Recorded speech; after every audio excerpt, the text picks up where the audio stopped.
in the morning session yesterday and today also. And I would like to say that yes, all 25 of you, including me, are here. And that means it's a very good start for the session, in the sense that today and tomorrow, and on Sunday, 3 days, the session that I'm going to take it up are very important ones. So it's very good.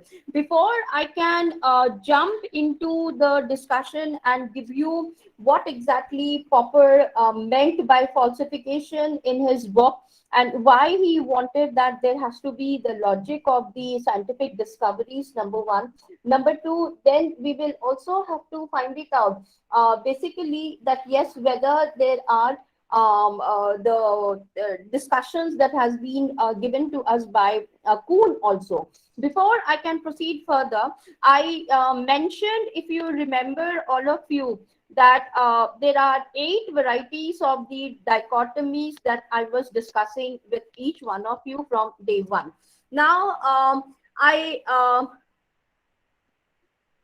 did I share these kind of things with you or not, is what I would be going ahead. And now today you will see that in this case, when I'm talking about something which is called as a scientific knowledge, now you can equate it with the word research also. Reason for Popper and Kuhn, I would say that scientific knowledge is equivalent to research, and they are trying to make us understand how the knowledge is progressing. Now, looking from there, there are around, I would be adding 2 more, I should say, dichotomies.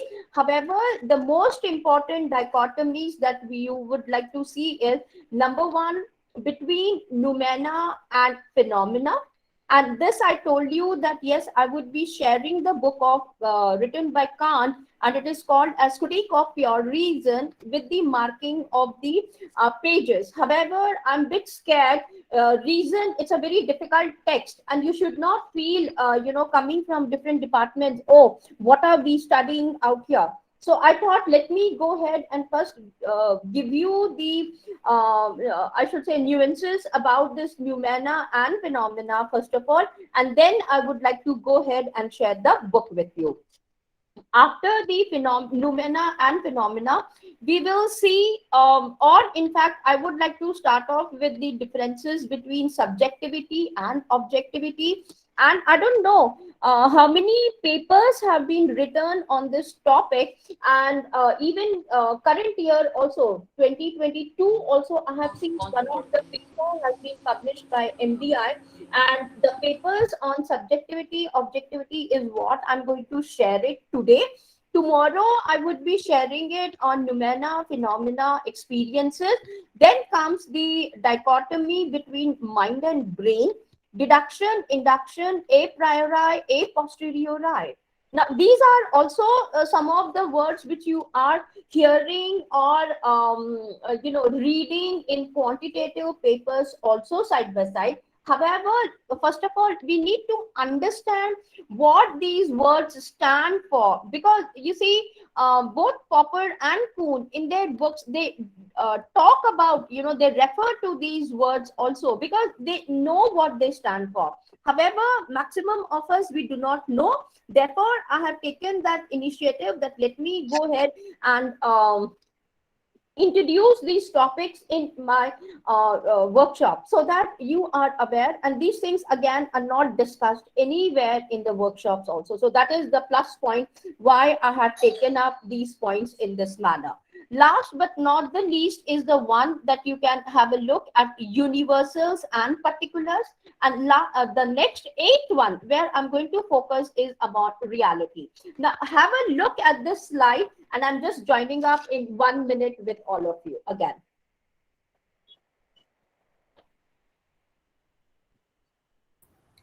Ma'am, the slide is not visible.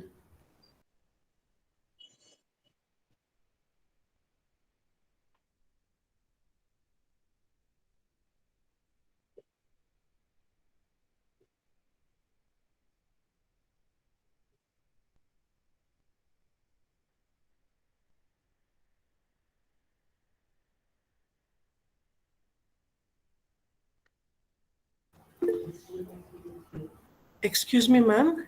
I think you have not presented the slide. It's not visible to us.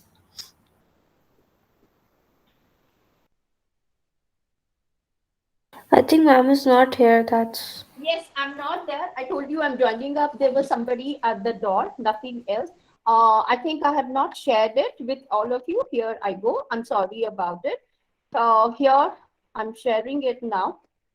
Have a look at it and see if you are able to see it now. Are you able to see it now?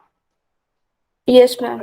Now, Yes, ma'am. here is the ones that I was, I don't know whether I've shared it with this particular group or not. However, this is the chart that I really wanted to share it with all of you. That whenever we are entering into the realm of the scientific knowledge or research, remember that certain dichotomies are there.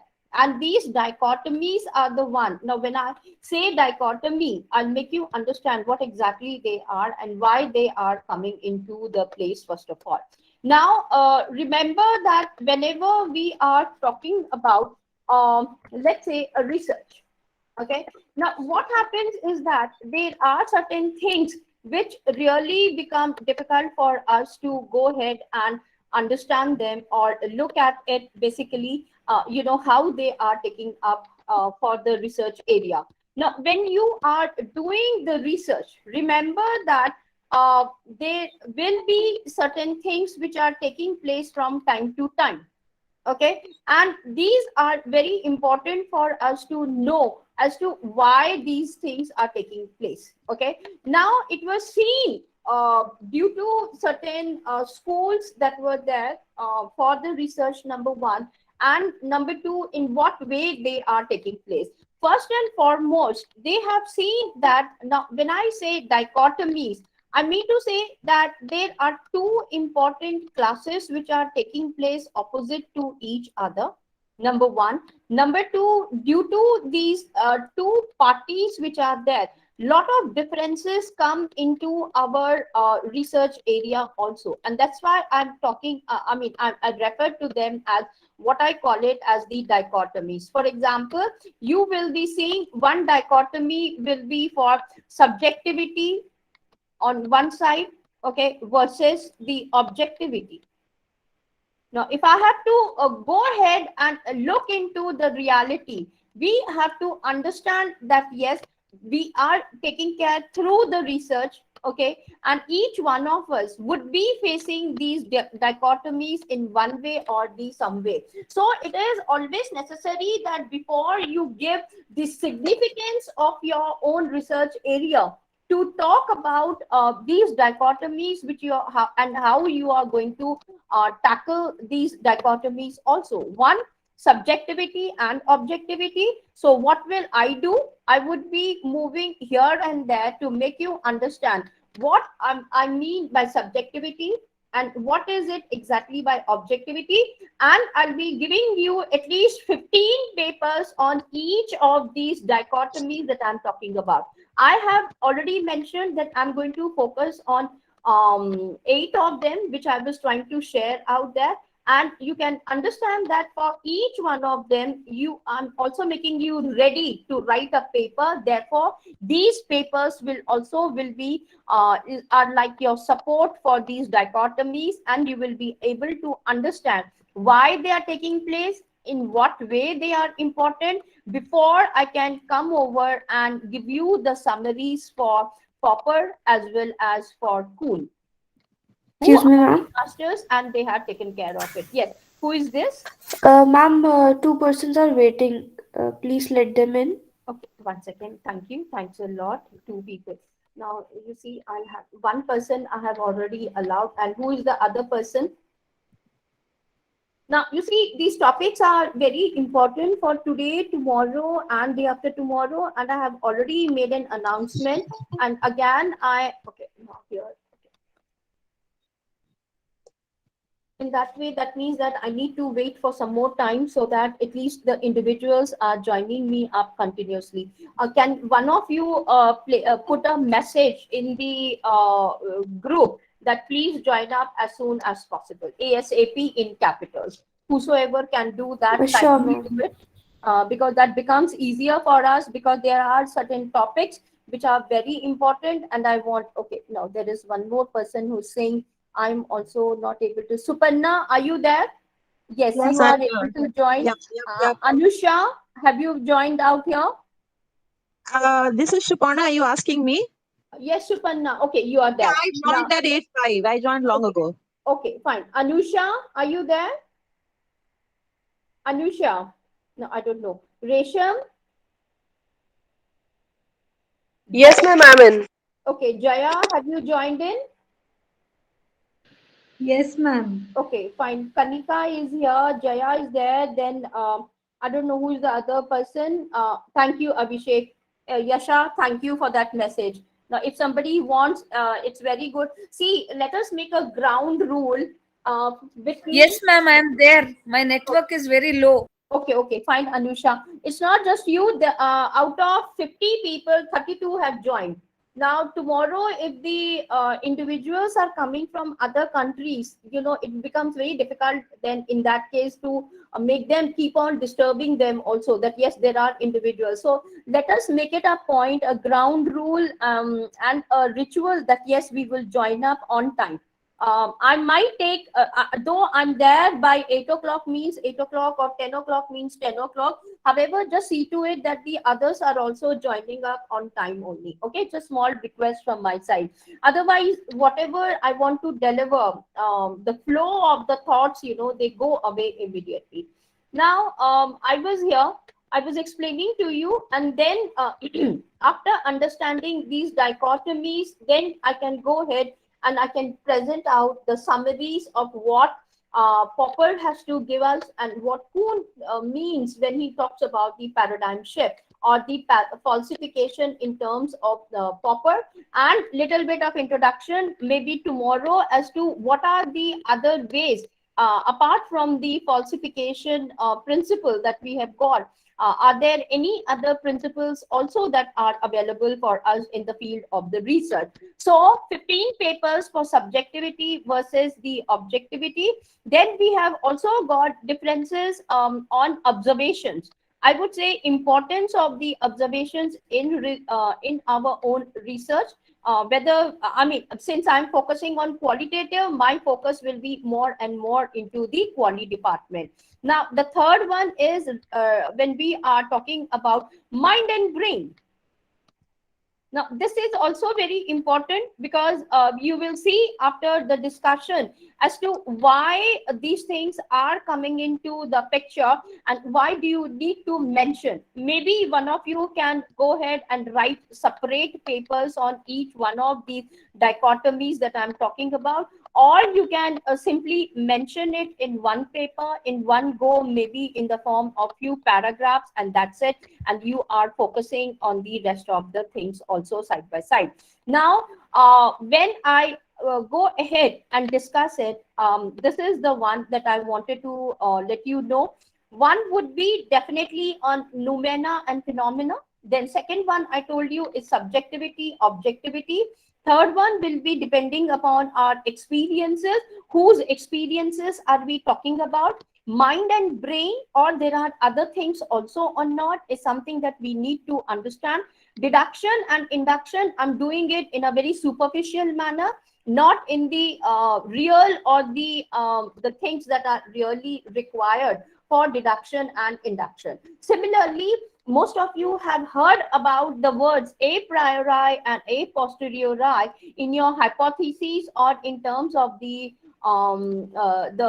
clauses or the statements that you are going to set in the quantitative. However, before the quantitative picture itself, what exactly do we mean by a priori and a posteriori? You will be able to understand.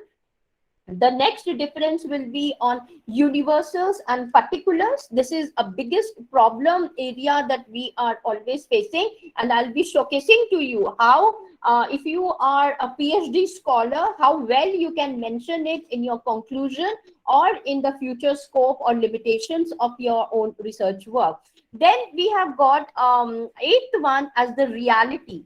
Now, yesterday or maybe day before yesterday, in one of the sessions, I did mention that in one way we are talking about the single reality existing in the society or the world, and on the other hand, there are those individuals who say that it is not just the single reality. We are talking about what we call it as multiple realities. So, one of the, I think it was Kanika only who had asked me this question also: what do you mean by mono or the multi or the multiple levels or the multi-qualitative status that we are coming into? So here you will be, after this discussion that I'm going to do, you would be able to understand and go ahead and let me know that yes, these are the scenarios, ma'am, and individually in each one of your project, you will see this thing taking place. Ninth one is between the languages. Language turns out to be the biggest barrier for us. For example, me, let's say, born and brought up in Delhi, the language that I use, even in Delhi also, if you are moving from different corners of Delhi, the English, the way we speak also becomes very, very different for us. Now, that's what I keep on saying, that when you are entering the belief set that we are talking about, and almost all these thinkers who are advocates of these dichotomies also would be telling us that yes, you need to take up the language barrier or the languages dichotomies with pinch of salt, and try to understand how they are taking up and what it is. The last 10th one is between the differences between whole and part. You see, that is a very, very difficult kind of a situation wherein till date we are unable to solve it, and we just put it up for the heck of the security that yes, I have to complete with my thesis or the paper, and we just try to escape from that route, and you will see how to carry forward. So these are the 10 ones that I'm going to focus today before jumping into the conclusion about giving you away the summaries for what Popper or Kuhn is going to tell us. So if this is the situation,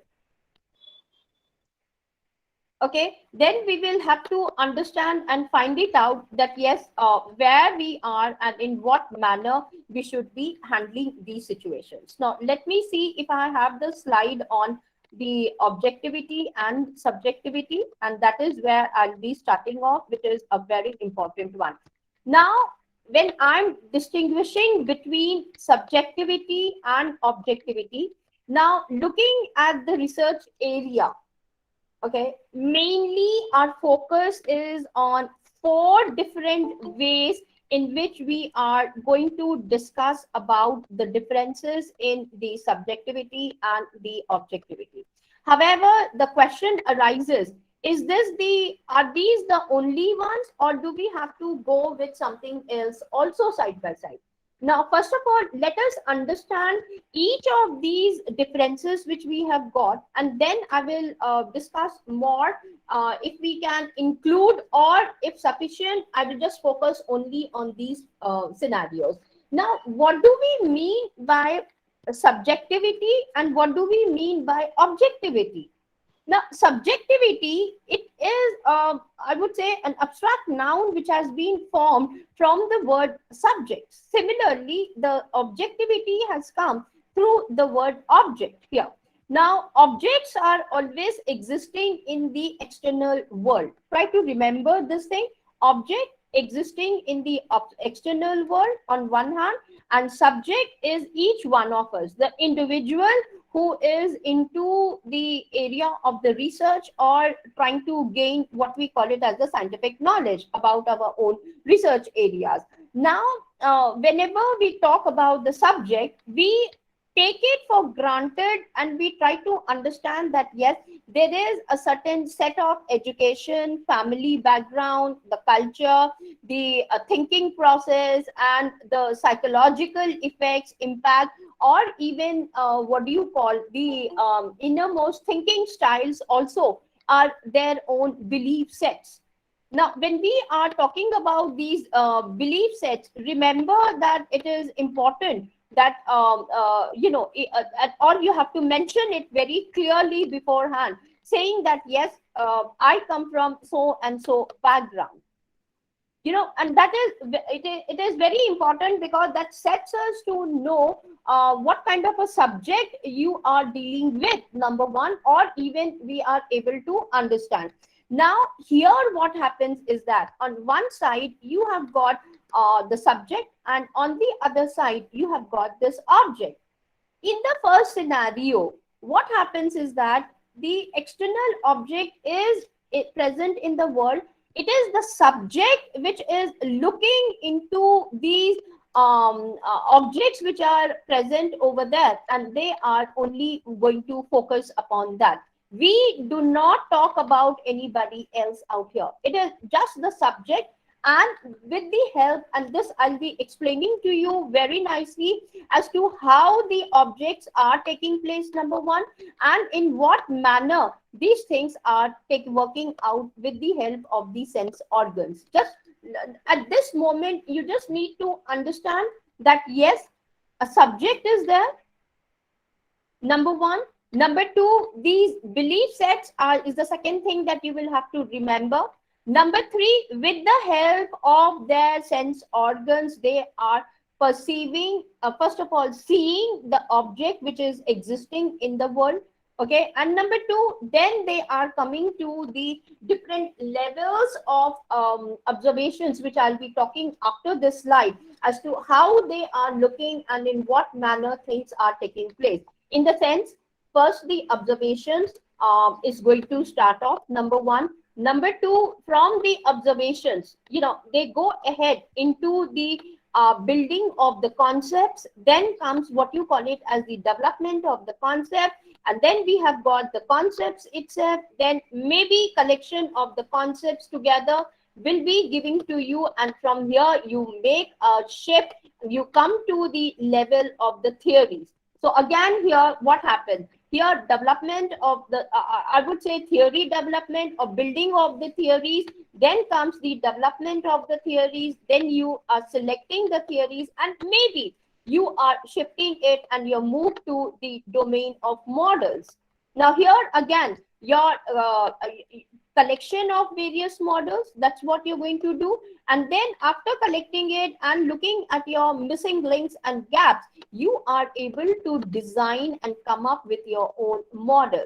Now, depending upon this thing, this itself is not sufficient. This is all he talks about and says as constants which are there, paradigm constants. He calls them properly Kuhn. I'm talking about Kuhn. He says that. However, if you want to make a paradigm shift from this paradigm constants, you need to jump, and there is that kind of sixth eye, you can say, something new thing arrives for you here.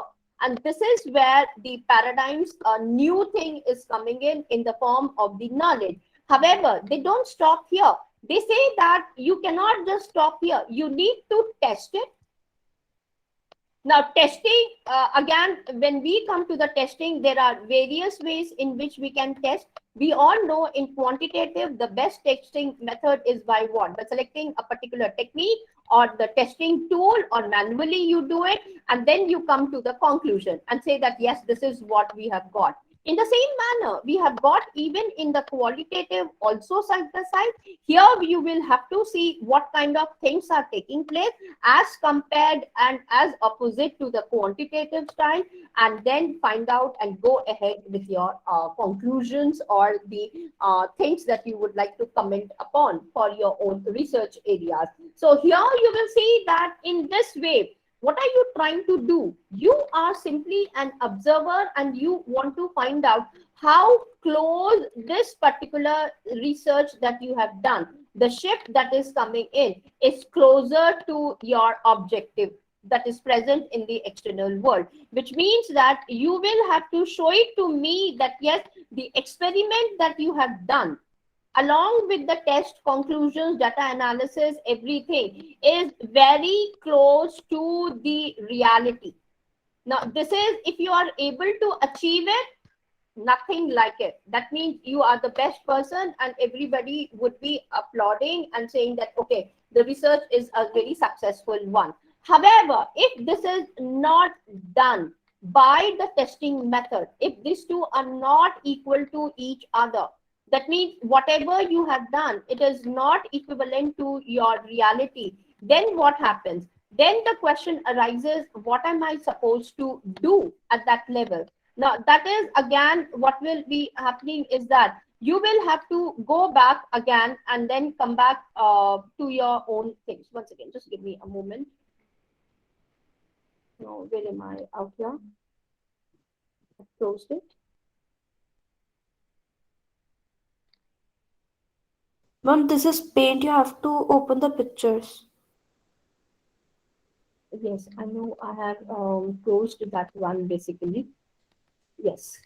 Yes, Here ma'am, it. in middle. Now, here you will have to see whether the experiment that you have done, if it is not equal to the reality that is existing, as you have seen it out here. If does not, that means something was wrong here. So you go ahead and try to involve some other method to check, to find it out whether through these methods are you able to find out this reality. And that is the reason why under the first kind of the introduction to the subjectivity and the dichotomy between subjectivity and objectivity, you will see that there are so many schools are there. First and foremost is your positive school, positivism. Cartesian schools are there. Then you have got dualist schools who always tell you that yes, there is something in the world and we are the ones who have to experience them and through the various levels. Now, why I'm saying is that this is the most popular method of doing the research. There the subjective is existing and then you are planning to go ahead with this kind of a thing. However, the question arises is, are you able to achieve this kind of reality or not? If you are successful, nothing like it. However, it's a most difficult one. And here, when I come to the discussion about the observations, you will see that on one side, we have got the deductive schools, and on the other side, we have got the inductive schools. And we will see what Popper has to say about the deductive school and then why he rejects the inductive school. Though within the scientific knowledge, I think, most of them, they follow the inductive steps. And I have explained later on, or maybe I can show it to you in one of the slides as to what are the differences between these two schools also side by side. So I think in that manner, again, I'm repeating the difference between the subjectivity and the objectivity under the first category. Here, this is the individual, and we consider this individual again with these kind of gangbang which is there. For example, culture, education, family background, their own thinking capacity, then cognitive, then their psychology, emotional status, everything we need to consider. And then we say, okay, this is the individual, this is the subject, and he or she is the one who is perceiving. They will not rely on anybody else. It is exclusively this individual and the manner that they are looking at the world, and then coming to the concept of the reality through that. This is number one. And I would be sharing the different schools which are falling under this once we have understood all the dichotomies for today. The second dichotomy within the subjectivity and objectivity school is that individual, that is the subject, is also there. Here we have the object also existing in the world. However, it is not in this manner. What happens in this is that it is the object which is trying to give away itself to the subject. It is not the subject who's seeing the object right now. It is how the object appears to the subject. So the subject is looking at the object and you are just making the observations as it is. For example, if I'm observing a cup in front of me, I will see it as a green color as it coming to me. It is round in shape. It has got a handle. It has got a square kind of a shape. These are all not the way I am seeing it. It is the way the object appears to me. And when I'm talking about appearance, remember, when I said the cup is green color, in actuality, it is appearing. In reality, it is not green in color. So, these kind of differences are present in the second case. And in this second case, also the subject has got the educational background, each and everything. And therefore, you always face that problem when you go to the, why I'm discussing this thing. When you go into the field work, I think yesterday or day before yesterday, in one of the sessions, I mentioned it that yes, when you are doing a qualitative study, and especially with the field work, there should be at least 5 people who are entering, or maybe 10 people who are going into the field and trying to capture the information for you. Either in your team, you have these people, or you recruit somebody to help you out to come up with the things that you are looking forward. So what happens here? You are not looking into the world. It is the people who have gone into the world, and then they are trying to look, and then you have the problem. The lady who's sitting in front of you is mom. She is not opening the mouth at all. She's just looking at you. And you just say that, yes, the lady I wanted to interview, her age is this much, this is her height, weight, whatever things, and all these things when you're giving, it is actually the weight, if you're measured it, that means it is you who have done it, not the lady. The lady, when she's giving it, she is staring at you. That is what the lady is giving it to you. She's mom. She's not sharing anything. That's the level. However, once the rapport building is there, you will see that you are mom. It is the lady who is continuously talking and talking and talking and giving you the information that you are requiring. So what do? Instead, you at this moment carry a tape recorder, or you are going to record all the conversations that the lady or the gentleman is giving it to you. If it is simply an object which cannot talk to you, what are you going to do? You click the photograph, you do the recording, the video recordings, and then you come back home and you are trying to understand how this thing has appeared to you, what the person has said to you. All these things are taking place in this one. So here you will see that yes, the object appears to you. In fact, if you have some kind of a, let's say, handicapness or some kind of a problem in the body in looking at this particular object as it is appearing, then there would be some kind of discrepancies. For example, the language. Now here, if we are totally English speaking individual, the moment you go there and you are trying to converse, the part of it is that you feel sometimes, that yes, now for example, I can give you a very simple example. I met a kid, okay, and why should I lie? I went to my teacher's house to showcase, and this was when I was doing my PhD, okay, so my teacher was sitting and he was trying to go through my thesis. So in the meantime, I took his time because his daughter likes me a lot because I keep regularly visiting his house. So she started talking to me. So she took me with her hands and we went into her room, and there she introduced me with her cat.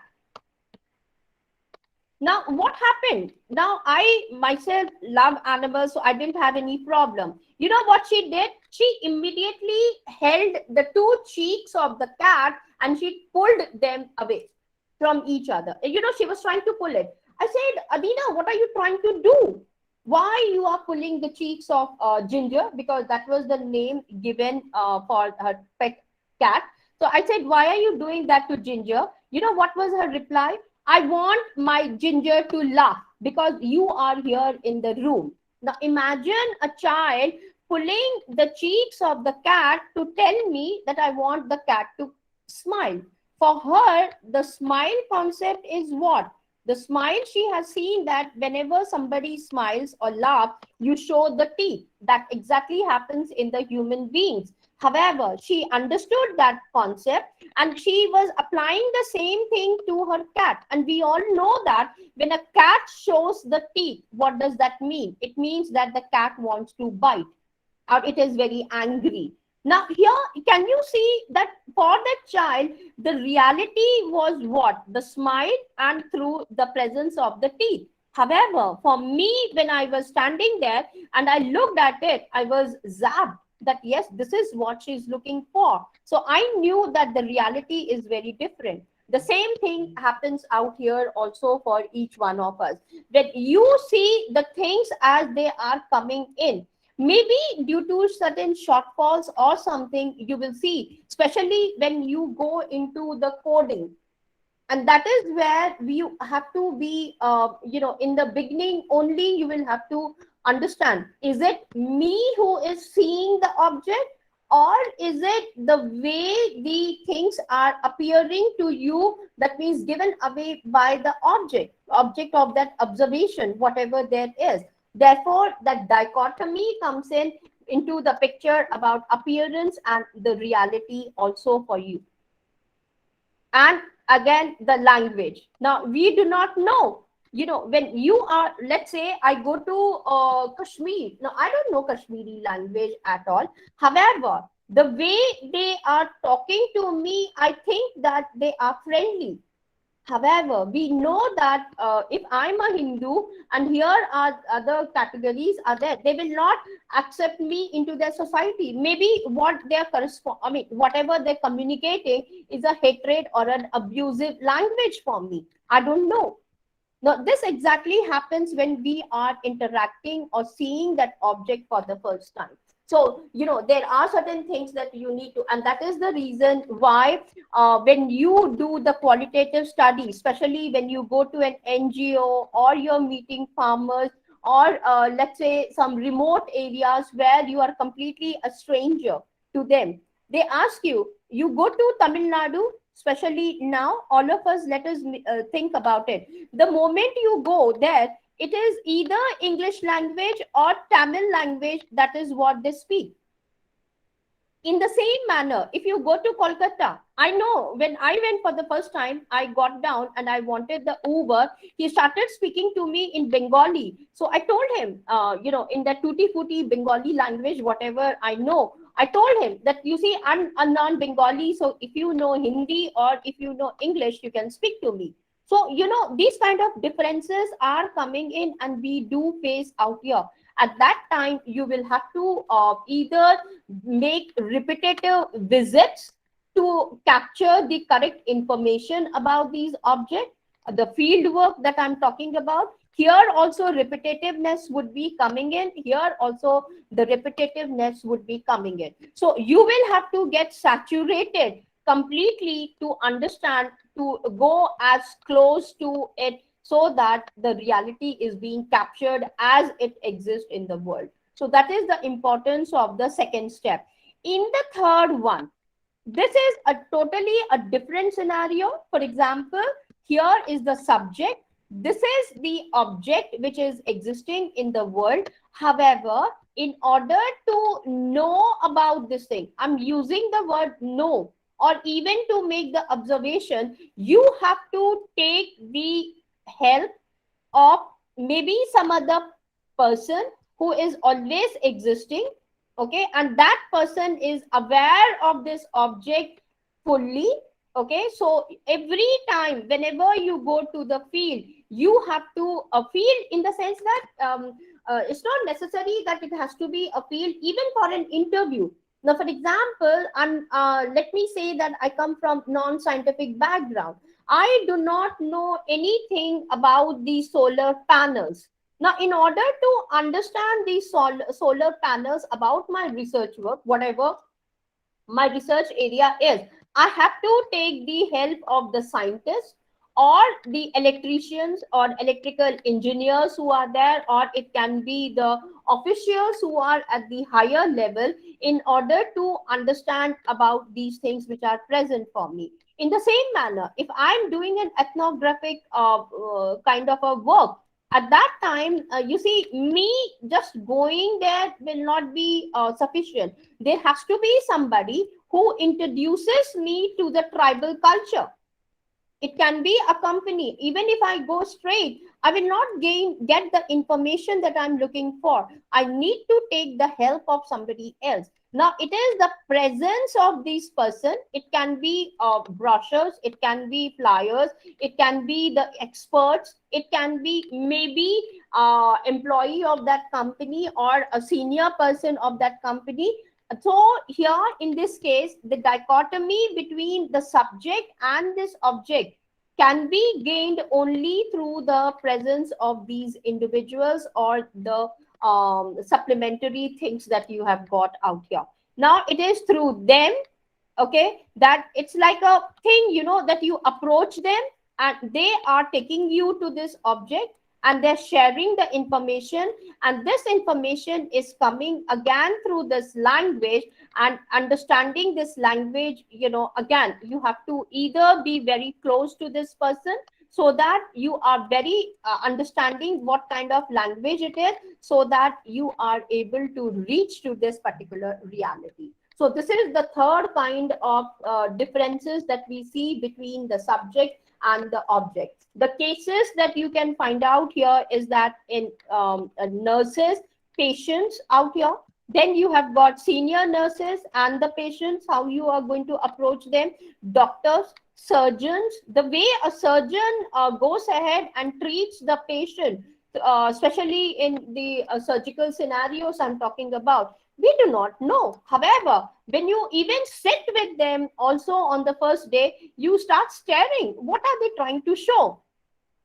You know, so the ethnographic things, focus group, all those things are the studies that will be falling under this category, and you will see that majority of the time it is very important role about this individual who shares the information with you. Fourth one is a really complicated one, because there was one individual who asked me a question.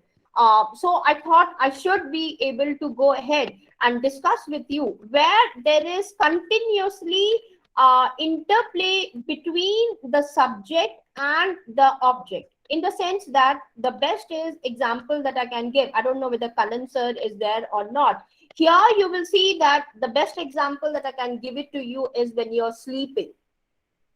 You are sleeping, you are watching, you know, when you get up in the morning, you share it with others. Hey, you know, I saw this dream.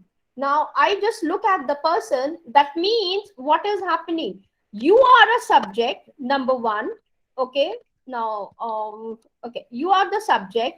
You have fallen asleep. In the dream, what is happening? There is an object which is there, you know, and you are perceiving it. So what is happening?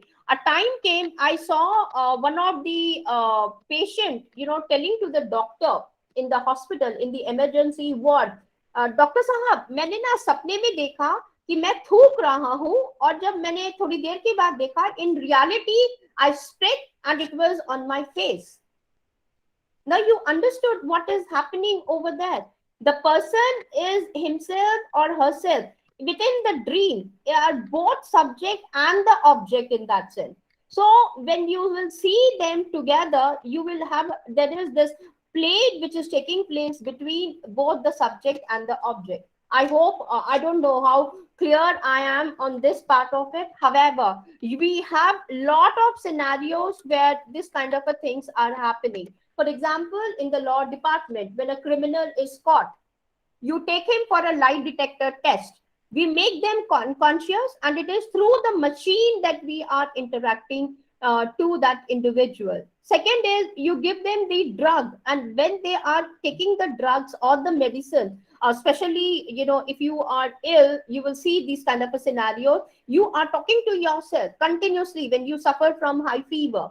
But that's fine. It's a very normal thing that is taking place. Similarly, when you are in deep meditation, you know, you are able to see certain things which in normal life we do not see. If you read the books by Ramakrishna Paramhamsa or I can even talk about Mirabai, all the sages, you can go when they say that a very weird kind of a things they tell you, then you look at them. What are they talking about? Why is it that Ramakrishna, he was able to see the goddess and you are not able to see? What was the reason behind it? Now, similarly, there are so many scenarios, literature is available for us, where the individuals come and tell you that, you see, I'm seeing a number 9. I see the number 1000. Now, how is it that Ramanujan, the popular mathematician, and the other person, I forgot his name, and he says that while traveling back, I did not like the car because of the number. Immediately, Ramanujan, he has to tell him, what is the characteristic feature of that number? And the foreigner was astonished. Reason, he has experienced the number because he was traveling in that car, so he jotted down. However, the Ramanujan did not ever traveled in that car. He was not even aware. So how was he able to talk so much about that numbers? Now, you see, those things are the ones that we are talking about here. And it's a very complicated kind of a level, both number 3 and number 4. Maybe one of you might raise this question. Is it possible that 1 and 2 can be forming together? 2 and 3 are together? 2 and 4 are together? Or maybe combination of 1, 2 and 4? Or 1, 2, 3, or all the 4 together, or maybe 2 and 4 only? Yes, the combinations are possible, and that's why we divide. On the other day when I showed you this particular onion, and when Kalika asked me this question, ma'am, is it possible that we are talking about the multiple methods? And my answer was yes. And I told some of you who were witnessing on that day when I was discussing about this, it's not very easy to do this one and the mixed method complex. However, when we go for higher level of the workshops on these things, maybe I would be able to help you out and let you know about this also side by side.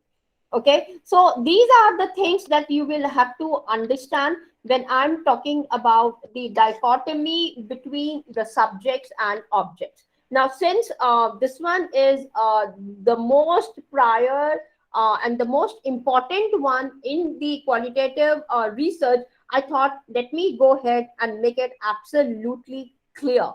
Okay, now depending upon these things only, our schools of positivism would be there, rationalist will be different, idealist will be different schools of realist, critical realist, then you have got the other realists are also there, which you will be seeing, natural realist, idealist realist, and all. And at that time I would be showcasing to you, because in order to introduce those schools, I'm supposed to let you know what these dichotomies are. Otherwise, it becomes very, very difficult for us to go ahead and, even understand also side by side. So here goes this one. And let me see if I'm able to go ahead with something else. And the other dichotomies also which are there. And we will be seeing them also side by side. Now, let me go ahead and see, not this one. I will not go for this. This will be in the end. After subjectivity and objectivity. Now, I'm not allowing any one of you to talk as of now. After some time, I'll give you a chance to speak. At that time, you may ask me whatever I have to tell you.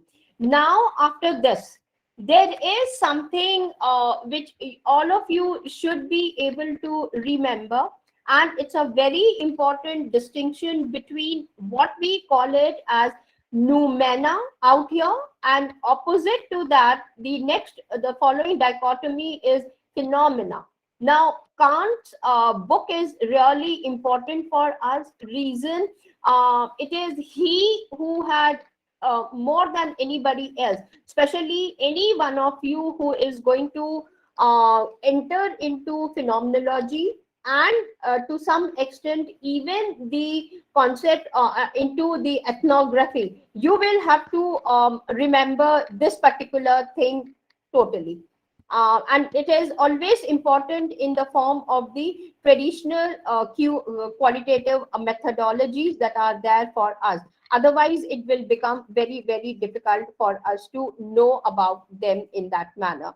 So here you will be finding it out. Number one, as I've shown to you yesterday, I don't know whether in this session, whether I have taken, yesterday I did not take that session. However, I gave you a little bit of introduction that yes, if I am there, what is happening? I am trying to draw something. Okay, 1 second.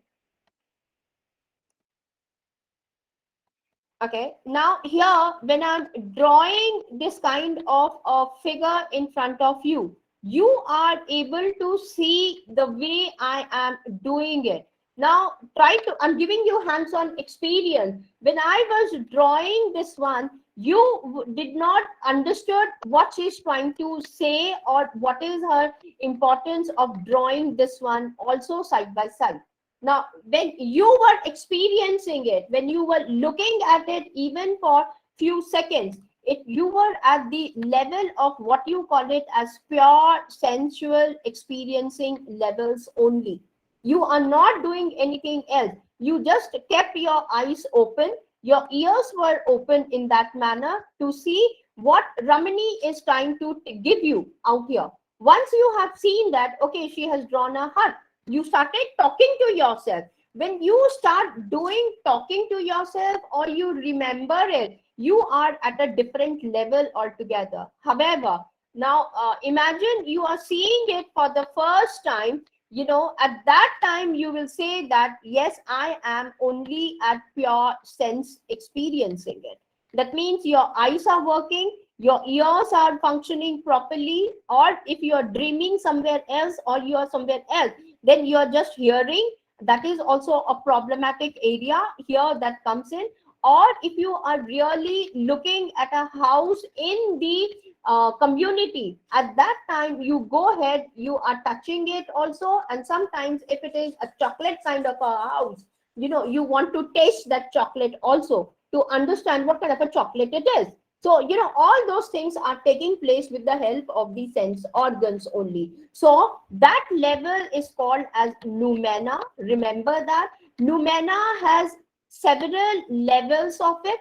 And this is the importance. When you go into the field again, you say, okay, let me go ahead. And when you come back and you are reporting to the entire team who's sitting in that particular room and waiting, you will tell them, I didn't do anything other than just seeing the entire area.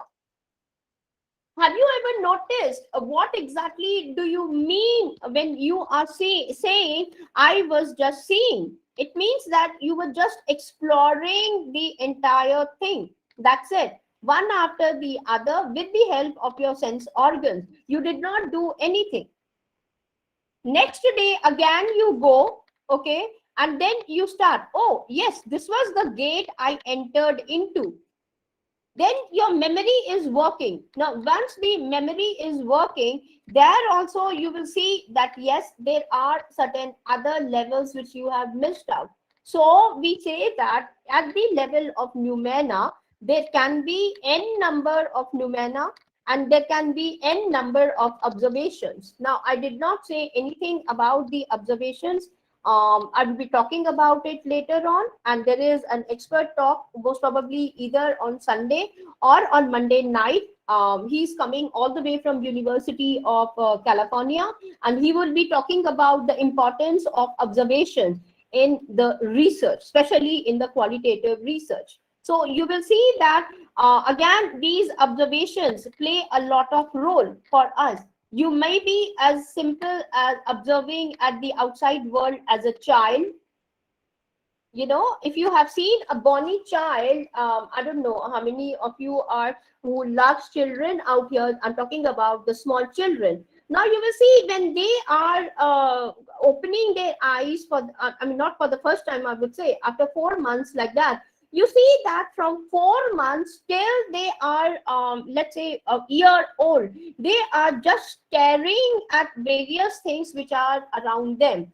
Now, if their mother comes in front of them almost every day, they recognize her because of certain patterns, the way she talks, the way she holds the baby, the way she is, smiling at the baby and everything. That the baby is able to see those patterns in her. They recognizes that one fine day, the baby will say either mama or I have heard a child telling me कि नहीं नहीं मम्मा वो आपको नहीं बुला रहा था. It was the baby was saying, I mean उसका नाम दे दिया था दित्या, और फिर बोला कि दित्या तो मम मम कर रही थी. इसका मतलब है कि वो पानी मांग रही थी आपसे. She was not calling you as mama. So we feel very happy. Have you, like my cousin sister, when she got married and she was a mother, she used to send me her photographs of her child almost every day. And then she used to tell me, one fine day she called me up and she said, Akka, today I'm very happy because my child called me mama. Okay, I said, that's wonderful, congratulations. So that kind of a happiness. Now why I'm saying is that you are also just like the child. And when you enter into the field, you have to be like that only, like a child, very innocent. And even if you show little bit of manipulated gestures or this thing, the things that you really require from the field, you will not be successful over there. Therefore, anyway, that is a different thing. I don't want to enter right now. Here you will see, once the sense organs have played their role, the moment the memories are working, there are certain levels in which you make a move from noumena to the world of phenomena. The moment you enter into phenomena, remember, it is again the world of objectivity. It is no more subjectivity. Here, it is pure subjectivity. Everything which is taking place from here to here, the whole thing is pure subjectivity. Without the, there is this particular object. However, this object does not have any value. It is you who are taking care of each and everything. And this is what exactly I meant when I showed the number one step, the differences between subjectivity and objectivity. So if you have completed with this one, with this level, you're saturated completely, you enter into the level of phenomena. Now that, when you are entering, it is the role of the language which comes into the picture. There are certain videos which I have uploaded on the YouTube, which were recorded specially for my students. However, you can also go there and see what kind of difficulties are coming up in terms of the language, which maybe later on I'll be taking up. Right now, try to understand. Here, when we are coming, you are learning the language, maybe because of the experts, parents who are there, your colleagues, your elders, your peers, all those things would be coming in. So here you will be seeing that, yes, when you are developing your own concepts, when I said this one, you go ahead with 1, 2, 3, 4, 5, 6 plus 9, 10, whatever the number of steps are there. That is the summation of it. Number one, you develop the concept of heart. It is just like the child sees the mother. The child is looking at mother's eyes. There is that twinkling which takes place in the eyes of the mother and the child. That is the special bonding that is there. Even people go so far, especially, I have taken up a few interviews from the females, and in one of my feminist writing, they say that we don't have to speak with each other. The child and the mother have the special bonding even when the child is in the womb. And that is the reason, you see, the mother is always trying to hold, hold the womb with her hands completely.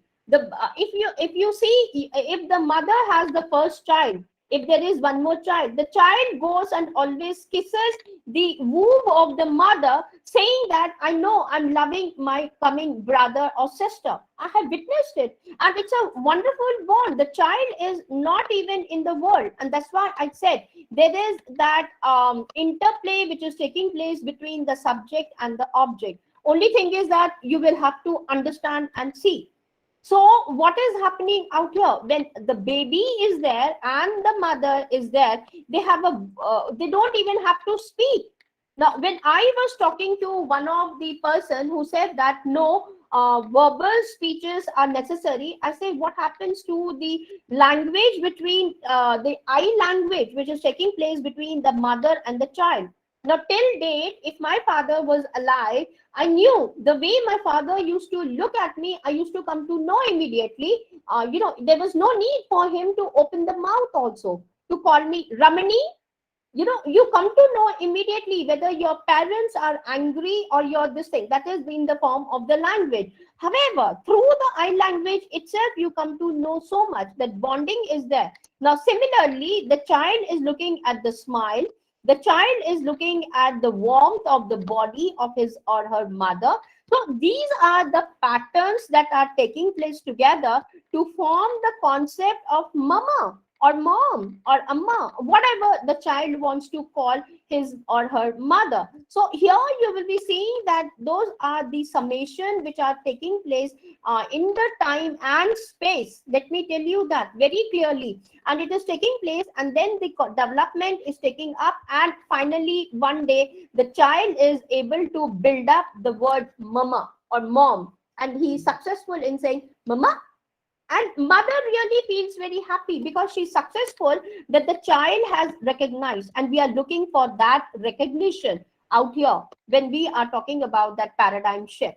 So if you have done with the concept one, then there is a continuous building about the other concepts also. Now here I'm using the word concept so that you are able to understand what and how the play is going on in the research. When you come to key the same thing in the what do you call the software, then the codes which you are going to generate are going to work in the similar fashion for you. Okay, now then comes a time immediately. I told you, after the concepts have been done, you enter into the same manner for the theories also. Once your theory development building and you come to the final theory, there is again another shift which takes place in the form of the models, and from the models we know how we are supposed to go further. The chain goes on continuously. Now, I'm not going to say anything out here about. My question was only to give you the differences between noumena and the phenomena. So tomorrow when you are going to pick up the books on qualitative research, they are talking about phenomena and non-phenomena. Now, because they don't want to confuse people what noumena is all about. However, remember, non-phenomena means it is nothing but the noumena. Or if you are reading the papers, certain papers which are authentically, genuinely written for the qualitative papers, you can see these kind of differences also which are coming into the picture for us. Now, similarly, we can go ahead and look into the other dichotomy which is there, and this is the most classic one. In fact, this comes even before subjectivity and objectivity also. However, for me, it was necessary to talk about them. Therefore, I have to use the word observations and how the observations are being taken care of. The next slide we will see. However, try to understand. There are people, just now I have said, when you are at the pure experiencing level, you are only using the sense organs. That's it. This is number one level of your observations. You are not using anything else. Then the individuals say, okay, sense organs are there at the noumena level. However, what happens when you are making observations? So some people say that yes, the brain is working continuously. There are others who would say, okay, it's not just the brain, there is something else which we can call it as the mind. So the dichotomy is between this mind and brain. There are some people who would come and tell you, like behavioralists, who will say, oh, there is this connection between mind and brain. They are identical with each other.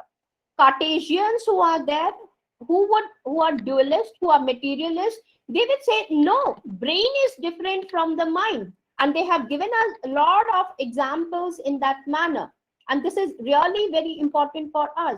Then there are other schools which will be saying no, there is this brain, there is this mind, and then there are sense organs. So some say all three of them are identical in some form or the other form, and they present very good arguments also. Then there are the people who will say no, all the three levels are different. How can you say that sense organs are equal to brain, or there it is identical to mind? They will say no, there is so much of differences are there. And the classic example they give you is that sense organs, they only help you to see the external world, simple, whatever the external world is giving to you. Sense organs cannot go ahead and see the inner world which is there in your body.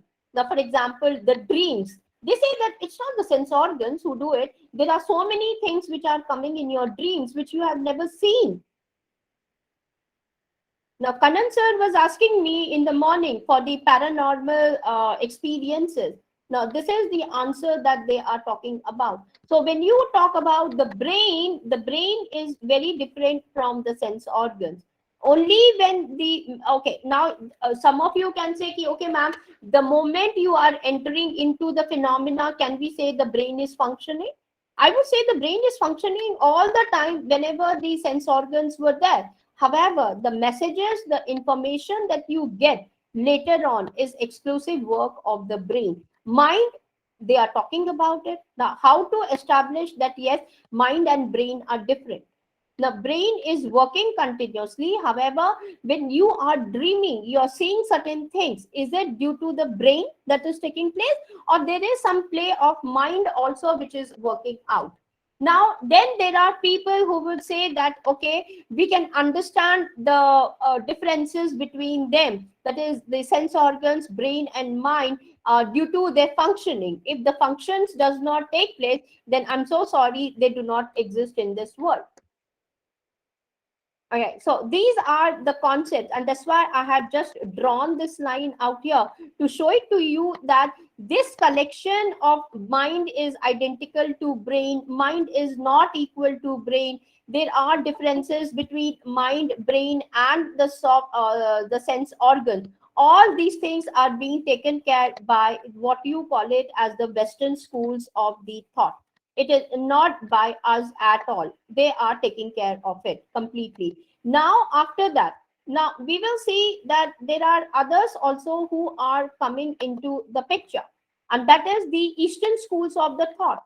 Eastern schools, because more or less they are into theist and atheist, so you will find it out. Luckily, here majority of the Westerners, we are talking about the domain of the sciences, so there is no introduction about the souls coming in or something else existing out here, and that's why I have drawn this line. Whereas in the Eastern schools, you will see that apart from sense organs, brain, mind, they introduce concept called as self.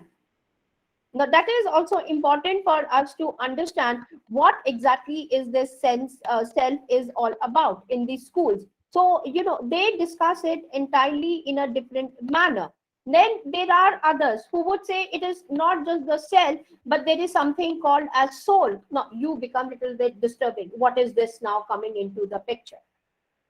But they do talk about all these things, and that is the spiritual connections they are talking about. Now, how do you answer? Then there are others who would say it is not just the soul, there is something called as the awareness of the body.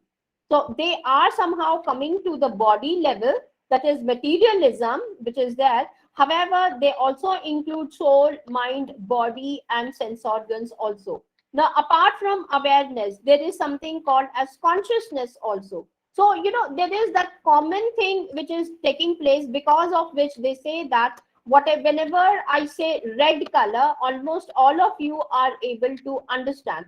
You say that I don't need separate experiences for that.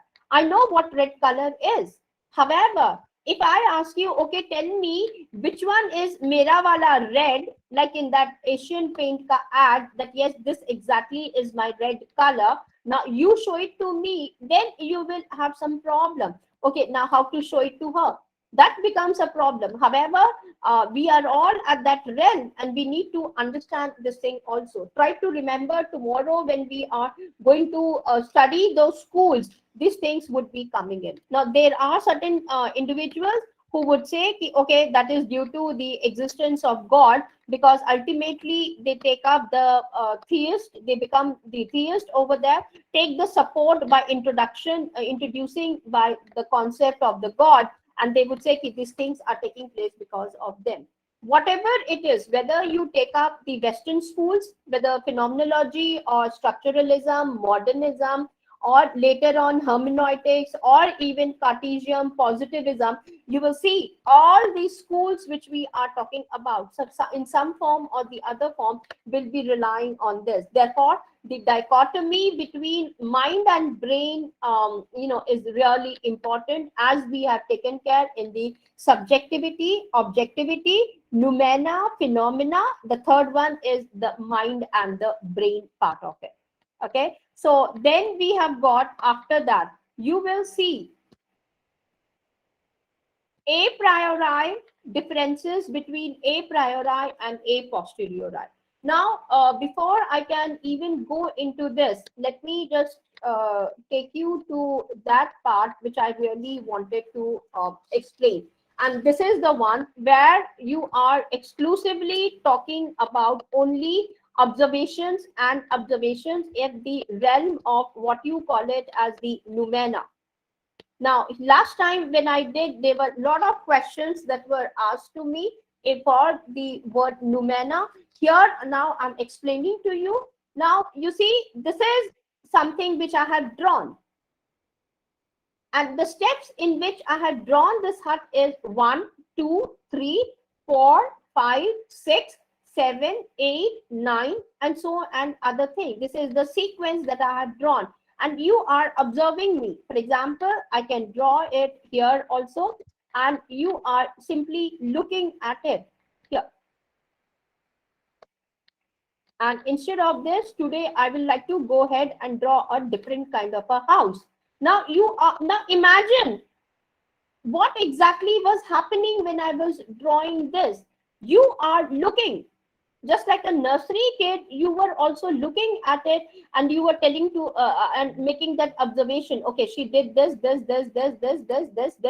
Now we don't have so much of time, so that I can give you the hands-on of experience while drawing, and tell me what exactly is happening with each one of you here. You will be seeing that yes, there are first the sense organs, all these things which is going to be enumerated out here. These are pure sense experiences. You are going to see it repetitively, maybe without talking. You will go ahead and you will be making it. Making it in the sense you would be recognizing, okay, she has done 1, 2, 3, and then she is going in this particular sequence, and then you have taken care of it. Exactly the same thing happens even in the field work. If you are doing the field work for exactly 1.5 months, that means every day you are going to the field. First day, you just see and come back. Okay, I went over there. This is the place. You know the place. You have done whatever it is. You have noted down, and you come back. You're not very serious over there. You say, okay, let me go for the second time. When you go for the second time, you really start staring at various things. What all things are there around you? Or either you start clicking the photographs, or if you have that journal or the notebook, you sit at a corner.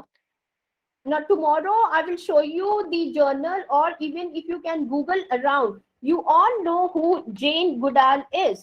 Basically, she is the lady who had spent maximum of her time with the apes, orangutans, langurs, monkeys, and all those people. She has published her journal as it is, and you will see what she has done in her book. You know, the way she has published.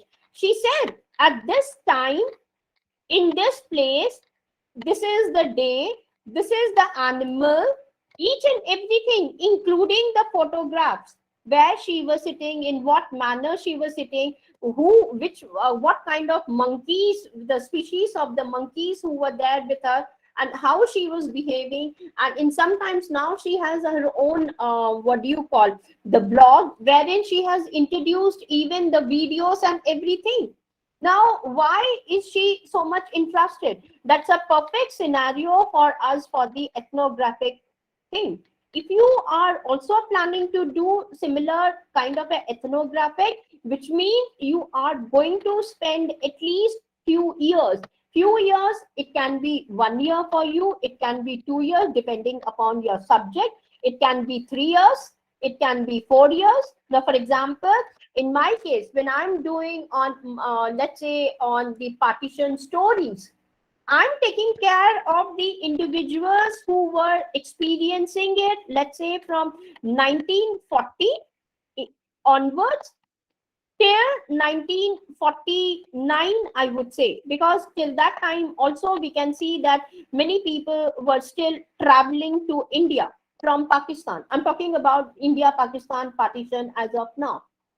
We are looking into those era. Now, if I have to talk, do you think that I have so many people living right now from 1940s? Yes. Some of them who were kids who experienced it and then they were there. They were certain grandparents and they have still those things. Now, for example, when I went to Amritsar, now if you go to Brothers Dhaba, now it is known as Brothers Dhaba. It is just nearby to Amritsar Golden Temple only. I mean to say, if this is the Golden Temple here, in this manner, you come straight, take a turn, and the first building on this one is the Brothers Dhaba. And they have opened it up right from the time when they came from that partition timing, you can say. The moment you enter, I was shocked to see the entire hall filled up with the utensils, more than the food. I was mesmerized to see the kind of the utensils that they had displayed. They displayed the big glass in which they used to drink milk, a big glass in which they used to drink the lassi, the pot in which their grandparents, especially the grandmother, used to make the sarson ka saag or the dal or whatever it is. And the moment you entered into the kitchen, I asked them, you have kept these things, are they the recent ones? Because I haven't seen. So they said that no, these are from the times when our parents or grandparents, they came away from Pakistan. That was something very good. And they say that the food that they cook over there is same as that you get in Pakistani Punjabi families, basically. Now, even if you enter and talk to those individuals like who stay, like I'm from Delhi, so I am talking about the Delhi region, South Extension, Defense Colony, Mulchand, Rajouri Garden, Raja Garden, Punjabi Bagh. These are the areas where the individuals have come all the way from Pakistan and settled in Delhi. Or you go to Amritsar, and there is this place opposite to Kurukshetra. I'm forgetting that place. That place, it's a very weird kind of a name it has got. And there also the people are there. And if you talk to them, Dehradun, and these are the people, when you talk to them, basically you will come to know what kind of experiences they had during their during the partition time and when they came into India. And now if you talk to them, and the kind of the photographs which you can see at the partition museum in Amritsar itself, you will find it out. It's a perfect place for your ethnographic study, because photographs are there. You cannot click those photographs. However, you can sit, you can study, and there is a lot of scope, in terms of research that those people are introducing. And some of them have now migrated to Canada. So there are a lot of people who are available, and you are able to sit and take care. Take care in the sense, take the interviews from them, and they showcase to you the handkerchiefs. Now, for example, I can take you to the Google, and there you can just, if you are interested into them, you can simply write partition stories YouTube. Now, if you go over there, now see here, the Children of Partition are there, India's Partition, BBC, The Forgotten Story. However, I'm not looking for these channels. However, there is one lady who is doing a lot only about these family partition itself. Now, there is that particular thing. And now you can understand how they are talking about, I killed a man. Similarly, look at those guilt on their faces. These are the perfect places. Again, I should say that you can go ahead, and if you are interested, you are able to do those partition stories or look at the various things which are available for you. So, these kind of field work are necessary. When I said after you complete your initial field work out here in the form of the pure sense experiences, then the memory starts working. You see, you get saturated after few visits. अच्छा ना बहुत हो गया, अब मुझे बैठ के ना करना चाहिए research बैठ के. Okay, fine, all right, take a seat. And now you open it, and whatever the brain is telling to you, you start jotting down or you start cross-checking from here. Now, why I'm telling you is that, again, when you open Atlas TI, NVivo or MaxQDA, and you are coding, now what will happen? You are trying to, you get little bit difficulty. अरे बाप रे, ये तो मैंने वहां पर करके आई थी, अब यहाँ पे क्या करूं मैं? What should I do in the software? How should I start my coding? It becomes very difficult for us. Now that is a wonderful thing, and in fact I wanted to share something else which I'll be sharing it towards the end of the session today, and then you would be able to understand how the pure sense experiences are going to work. There are wonderful talks, and I can show it to you. All of you can register over there, and it is absolutely free. Of course, you just have to listen to them, and it's a wonderful thing because they are talking about the cultures existing outside and how do you understand those cultures basically. And then those things are there. Go ahead, have a look at Jane Goodall. It's a wonderful piece of writing, I should say, the way she has dedicated among the monkey world completely, and the way so many books have been written.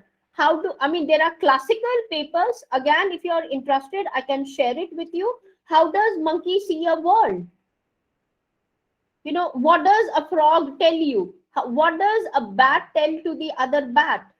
Now, when you start reading them, it's an awesome thing that you will understand for us that yes, how the things are taking place in this case. So these are the cases that I wanted to showcase to you, that yes, the observations are there for us, number one. Number two, you are even looking at the way the memory starts working.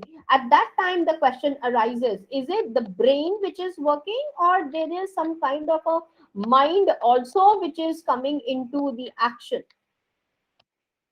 And sometimes you hear individuals coming and telling you, oh, I have put in all my soul into this research. So what do you mean by that? Is it that they are talking about something very unique, or is it just like that you will take and say, okay, the language hai, ye to language mein iska matlab ye hai? No, it is not. One has to understand what it is and how these things are taking place for us. So this is another way dichotomy that I wanted to showcase. And I think I have completed with this one. Yeah, this I spoke to you about how the phenomena is working from the world of Lumena, and how these two things are coming together, and that forms your reality. Now, this is exactly what you will have to achieve. And in order to achieve this thing, this whole thing is necessary, this kind of a picture also. Then okay, now this is the reality. Now I have placed reality in center, and then I'm telling to you that on one side you have got what you call it as a single reality which is there, and on the other hand we are talking about the multiple realities. They are opposite to each other. In single reality, it arises when you yourself are the person who is making all the observation. So it is pure subjective work. So remember that when you are reading certain papers or books, you will find it out, these words coming in. It's purely subjective by nature.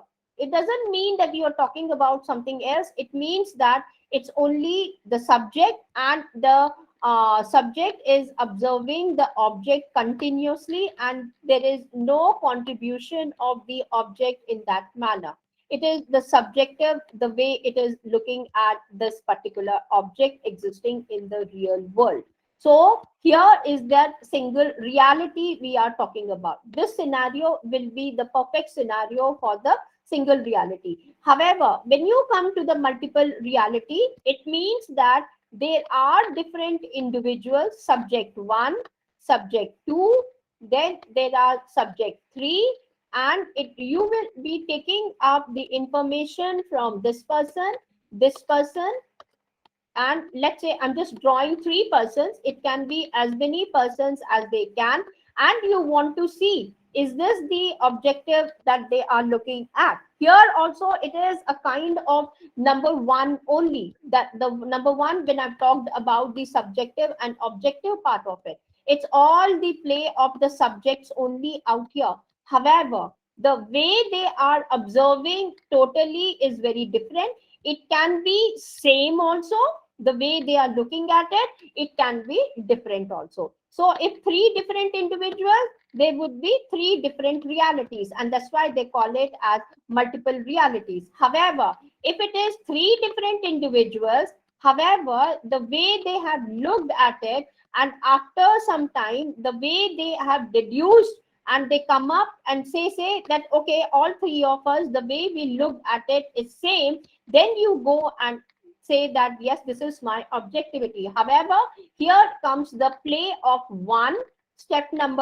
first variety and the second variety also. So here, this is the combination of those ones. Still, you will be calling that, since we have 3 different subjects, therefore it is a multiple reality for us.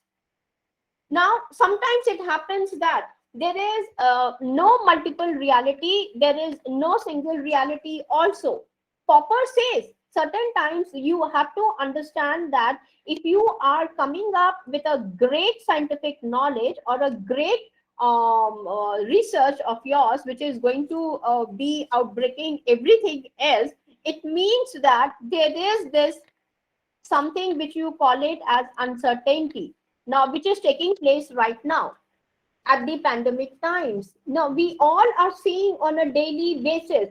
On one day, we read that, yes, suddenly, December 15th, I was very much sure that, okay, I'll be visiting to Bangalore, and I had to be a resource person for a wonderful workshop. I was excited that, yes, I'll be visiting Bangalore. So visiting Bangalore means my birthday is also approaching. I can go to my native place, that is Udupi, and I can perform some simple puja at Udupi Krishna Mandir, and then I will be the most happiest person. However, the moment December 25th came over and the government announced lockdown.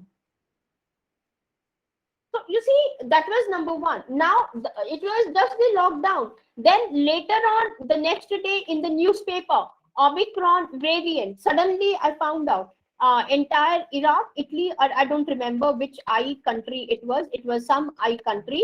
And then they said the outbreak of Omicron, the complete shutdown of all the airports and everything gone. So what happens? Omicron. Now a new thing has come in. Now I'm hearing that people are designing to make the houses in the planet Mars. So I was wondering, how can they go ahead into the Mars from Earth? What way are they going to travel from here to here? Are they going to carry the Omicron over here also? What kind of houses will be built? What kind of, so, that is again uncertain for us, whether this thing will be there or not. Even the life, we do not know how. Today in the morning, we were celebrating the Makar Sankranti today. Some of the South Indians of my society, and all of us there. And, I had to take the blessing of the senior most couple who was there. because I don't have any more of my elders, no father, no mother, nobody. So I had to take the blessing because today is a very pious day. When I was taking those blessings, immediately, the couple said, "Today we are here, girl, so we are giving you our blessing. Tomorrow we don't know." You see, I'm just giving you an example of how the things are taking place. Similarly, look up into your own businesses, how the businesses are starting off, how uncertain they are.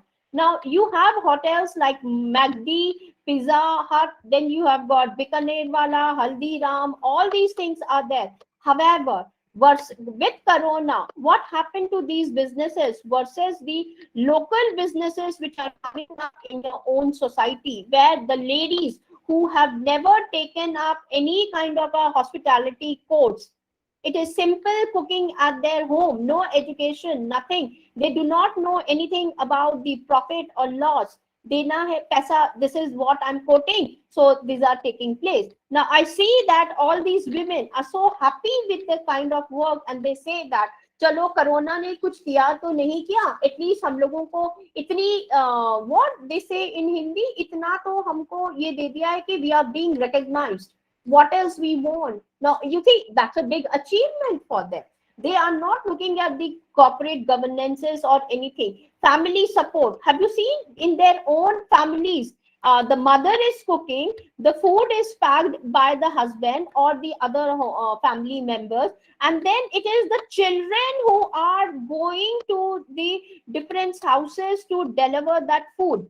And some of the children are so smart that they are not walking, they are either on their bicycles, and nicely their bicycle, they move their bicycles into lifts also to deliver to the food at the higher levels of the apartment, the towers which we have got.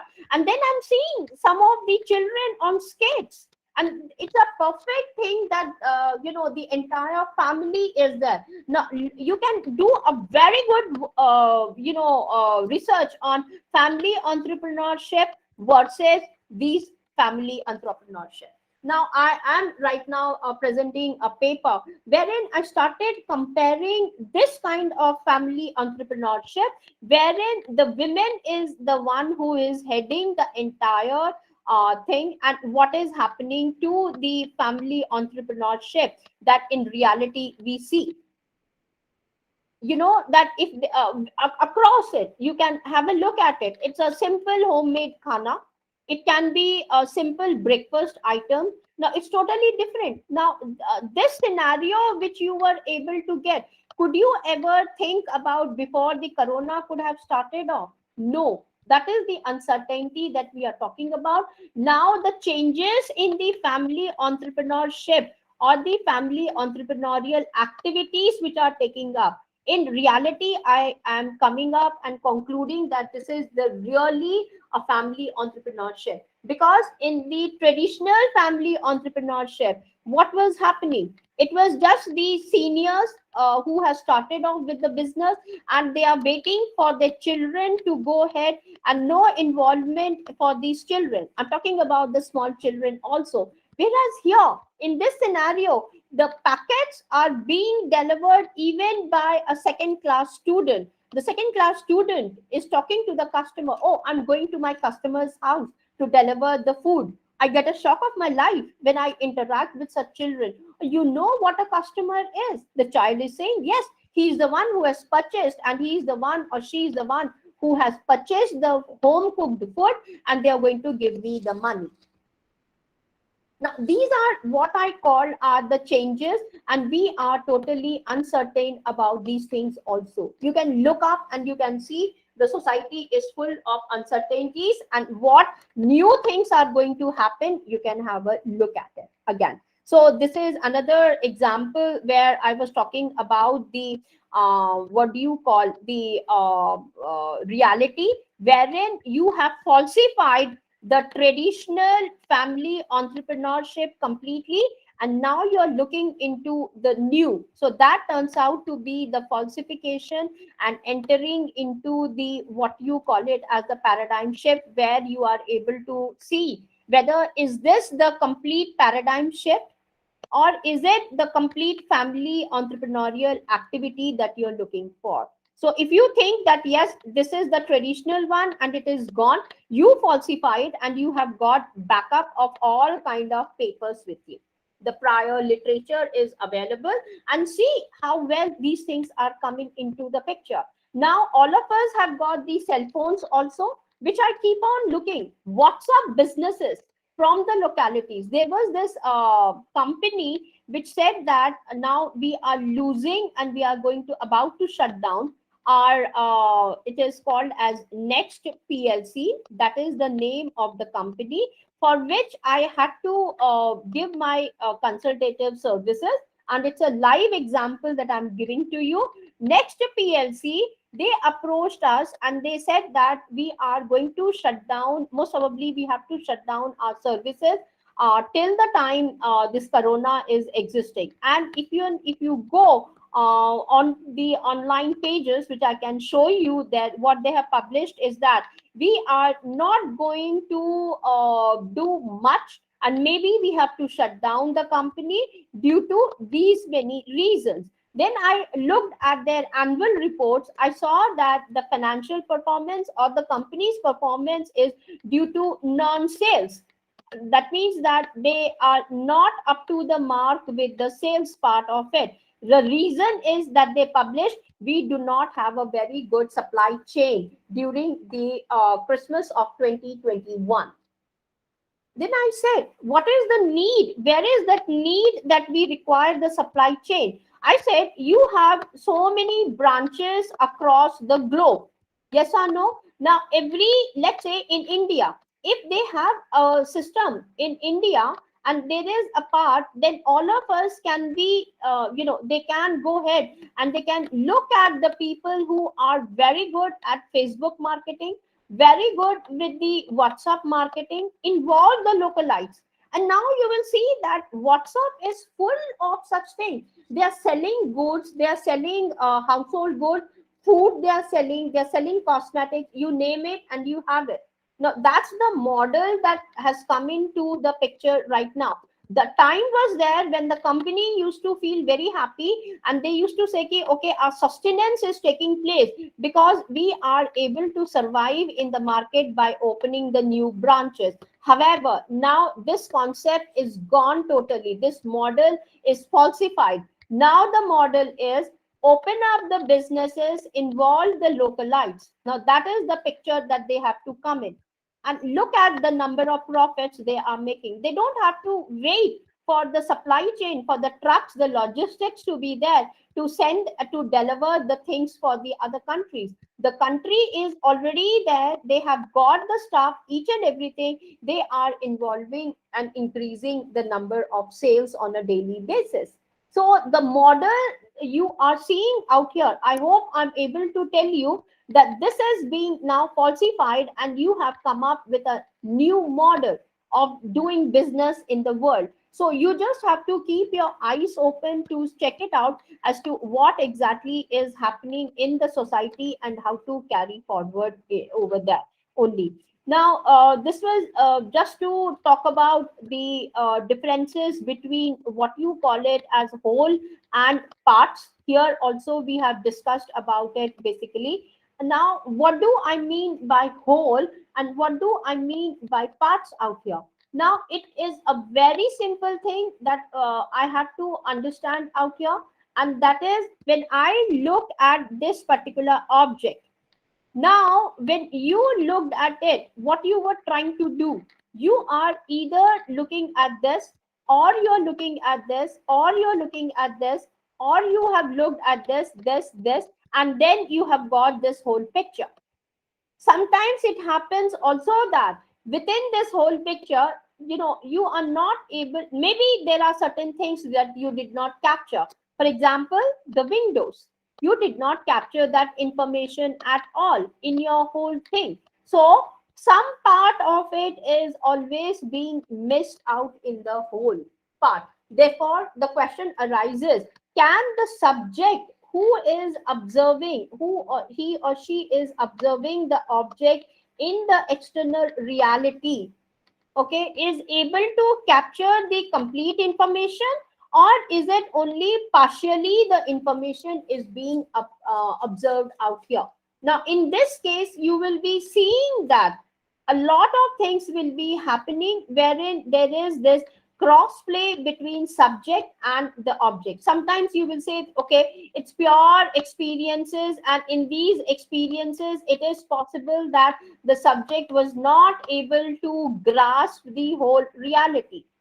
Or it can also be possible that when you have got the subject and object, the object was not able to give the complete information to the subject due to XYZ reasons. It can be a cloudy day, like one of my students said today, ma'am, when I got up in the morning at 8 o'clock, I saw that it seemed as though, I was above the clouds. I said, why? What made you think like that? Because she said, when I opened the curtain, the entire environment was totally a foggy day. It was. So for them, the way the reality was, okay, presented through this object will be a different one, at least on a foggy day. Now you can see how the differences and these dichotomies are really important when we are talking about the certain research areas. Now, this usually takes place to us when we are talking about, let's say, phenomenology completely, or the feministic studies also in that manner, ethnographic studies, focus group interviews. You collect the people in front of you and you say that, yes, okay, take a seat please in a round table. I'm going to take the interviews from you. Now, here it can happen that the person is disturbed because of the family members who are not well. It can be possible that the parents of this person has turned out to be a positive case, and the person is not able to focus on the interviews that you are going to conduct. It can be possible that this person could not sleep and is not. This person, this person, this person, they are very happy to share the knowledge with you. Now, it also happens that, for example, when you go to a foreign country or a foreign place, now the way the things are taking place over there, it might be totally different from your expectation. Now, those are the ones that we are talking about, whole and part out here. How do you distinguish and how are you going to tackle this situation completely? So that is the dichotomy for me for whole and part over there. And let's see. Oh, yeah, this I have explained to you. Yes, this is between, again, Popper and Kuhn. They talk a lot about this. Now, example is that when this statement was declared, all swans are white in color. Okay. Now, here we should remember, Popper gives us a wonderful example saying that in Eurasia, okay, now more than 10,000 swans were basically observed, and then the conclusion was given to the society that all the swans are white in color. However, one person who came from Australasia, he saw a black swan and he said, till the time, you have seen so many swans across the globe and all of them turned out to be white. However, just because of one black swan, this thing was collapsed totally. It was falsified. And they said that, no, we don't believe anymore. Till that time, anybody who was talking about these things, they said that all swans are white, white, white, white only. Then the moment this thing came into the picture, they said this changed the statement, universal statement, which was generalized after watching 10,000, I think 10,836 swans they observed. And then they said that, okay, these ones, due to which we are generalizing it, and the generalization proved it what all swans are white. With just one black swan into existence, this one was falsified and a new knowledge came in and they said that no, it is only that some swans are white in color. So the moment we use the word all, it is universal. Now the question arises, is this enough for us to deduce for the universality of whiteness in swans? Or you can even look, is it okay that I have seen just one black swan and it was enough for me to come over and say that yes, some swans are white in color. So these kind of things are there for us, and we will have to understand and find it out how to resolve this issue of universals and the particulars. For example, you take up the population of your country and you say this is my sample size of 300 respondents, and through these three whatever responses the 300 individuals are given, you generalize it and you say that okay, because these people have told me this thing, that means this is my theory. Okay, so we have come across. However, if somebody else comes in and they say, okay, whatever your 300 people have said is false, now we have cancelled yours and we are coming up with a new theory. And again, how do? They take the population, again, some members of the society, and then again, a new information or a new theory has been developed. Now, this is how he shows that yes, the things are taking place. However, there is this interplay of again universals and particulars that we need to understand and we have to completely give importance to, basically. So in your research also, when you are writing the limitations or the future scope, you are always will be telling to us this one. What is that? I have done my research in so and so area. Therefore, the data that I have collected generalizes it. You use the word generalizes or universalizes it. This is the word that we are using it, and you will say, therefore, this is taking place. However, this is how you will be writing into your thing, and you will say, however, this becomes a particular. Why? Because this is exactly taking place in my country, not in a UAE country or America or Canada or Australia. If it has to be there, then the inclusion of that study has to be taken care of. And then the other people, they will come back again from Australia or from Europe or from UK or from that area. They will see your published paper and then they will carry forward by saying, if it matches with their reality, they will say, okay, India and Japan are together. If it does not match together, what you will say, okay, we don't agree with this reality of yours. Our reality is different, your reality is different. The moment you will see this one, you say, oh God, there is somebody who has falsified my theory. That means two different realities. You will check it out, or you will start going ahead and looking up, okay, are there any more multiple realities, or this itself is enough for me? So that is how the universals and particulars always showcase to us into this way. So that goes, I have done this one, subjectivity and objectivity, and I have disclosed that yes, there are four, and how the interplay is taking place between the subjects or the objectivity continuously, and you are supposed to be aware of this thing also. Apart from that, whole and part, I have explained to you how the things are taking place and how you are supposed to tackle them also. Reality, I have given you enough of the examples from different varieties to make you understand what do we mean by single reality, how the multiple realities are coming in, and how to deal with the uncertainty which is there, and what kind of new things are there for us to understand for the future part of it. I explained to you about the noumena and phenomena also, and I told you that the play between these two should be as close to the subject and objectivity in order to reach to an appropriate reality. Okay, then I explained to you about noumena, what exactly is happening at the observations level completely.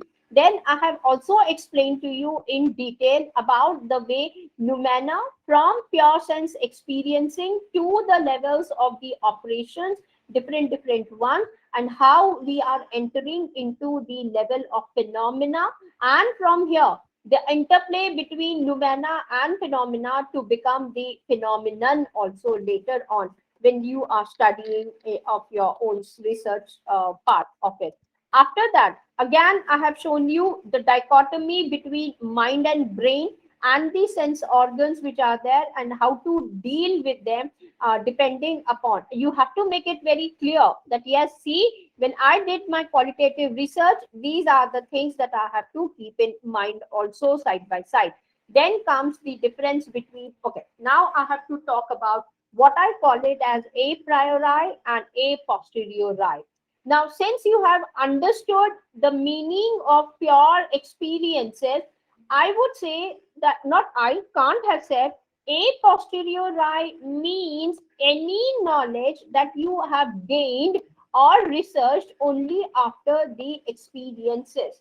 These can be from the pure experiences also. However, you will have to understand the reality of those experiences, and you cannot say that yes, I am not going to focus on the experiences at all. You will have to focus on the pure experiences level and the different levels of the experience also side by side.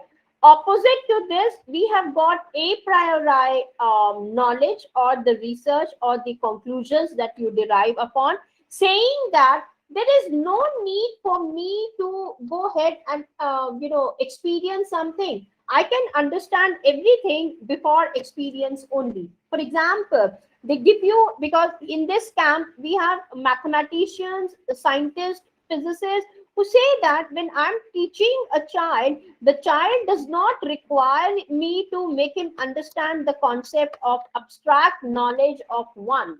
Or when I'm talking about a concept of marketing, the child is able to understand it. When I gave you this example of family entrepreneurship, the new one I'm talking about, now the children, they are not studying MBA, they do not have done any kind of a project, no industry visit or anything. However, without knowing all these things, they are able to understand the simple meaning of customer. Who is a customer? I think I learned it from that first class, second class student who said that customer is one to whom I'm giving this particular services in the form of the food, and in return he is giving to me the money. Plus, he says, because I'm a child, he calls me Masi. Masi, because I'm a child, I also get a chocolate. And now that is my bonus. Now, I asked him, what do you mean by bonus? Because I was curious, how does he know about bonus? He said that anything extra that I got from the price of that particular thing that I gave to him is the chocolate or the toffee or the pen or a cap that the child was given. So I was amazed to find out that yes, these kind of things also one should take into consideration. So, these are what you call it as before experiencing. Now, how do you understand these things? Now, you see, it's very easy for us to say, okay, it is before experiencing. Like when you in reality think about it, now you wonder, without seeing anything, how do they understand that? Now, the things are very difficult. And here we have that play of the language also. Now, in experiencing, every level we are learning the concept, the theories, the models, and everything. We are experiencing it. And then we are coming up and saying, okay, I have tested out, and these are my conclusions. Whereas before the language, you don't know, you haven't learned anything. However, you are talking about those things completely in your questionnaire or in your survey. So how do you talk about those a priori arguments or a priori I'm talking about the hypotheses that you are taking care, and you show it in your model to me. Now, you see, this is the difference that we are talking about between a priori and a posteriori, and it is very important again in the research. This I have explained to you. Maybe tomorrow at the same time when we are going to meet, I'm going to talk about it very quickly. I wanted to complete even today what Kuhn and Popper have to say. If you can give me some maybe another not 5 minutes, 10 minutes more I require it to complete to give you the summary of both Popper and Kuhn. So I hope you wouldn't mind it. and I'm taking it for granted that yes, all of you are saying yes, and I'm entering into that field also side by side. So here comes in the summary of the Popper. Now, I will not, the reason why I wanted to talk about these dichotomies is because if I have to explain certain things, that has to be done beforehand. I cannot use it out here and say, okay, now this I will explain to you later on. Now, for example, here, Karl Popper, in his book, he makes it, these are all the lines from his book only that I have taken out. I'm sorry, due to lack of time, I did not give you the page number. That is my homework. I will do it and I'll be sharing it. Now, he says that scientific knowledge is basically provisional by nature. What do you mean by provisional by nature? It means that, yes, you should be able to go ahead and take the best of best what is available to you at that particular moment. For example, Corona time. Whatever is available to you, look around you and go ahead and start working on it. This is the first thing he says. Second thing he says that whatever things were there in the earlier part, please go ahead and falsify it, refuting the classical positivist account. This I will be explaining to give you in short. Positivists, whosoever they are, they say that collect the information from the prior literature, okay, and whatever the literature tells you, from there you collect the missing gaps and the missing links and carry forward with your research level. Whereas Popper says, no, this is not the way you, this is one way of doing it. That's why I made it as one. Okay, the classical positivist, and we will see tomorrow who are those positivists who is telling to you to go in this manner. Popper, when I come to the second point, I'm talking about the Popper. Popper says, no, please don't do this, because this is basically working on the model of the induction. What is induction? This is the inductive property. What is it? Start off from observations, just like a child does it. Look at the patterns, okay? Create your hypotheses that are there, propose your hypotheses, then develop your theory. Okay, and if you have developed the theory, you generalize it, and that's the end of your inductive reasoning. You have done your work. However, the deductive reasoning, where it is taking place, it says place a theory. How do you place a theory? You collect it from the different journals, books, you read it, textbooks, and everything. Propose your hypotheses, and that's the reason why in quantitative we are more and more worried about our hypotheses from the prior literature. Then you go ahead and do the observation.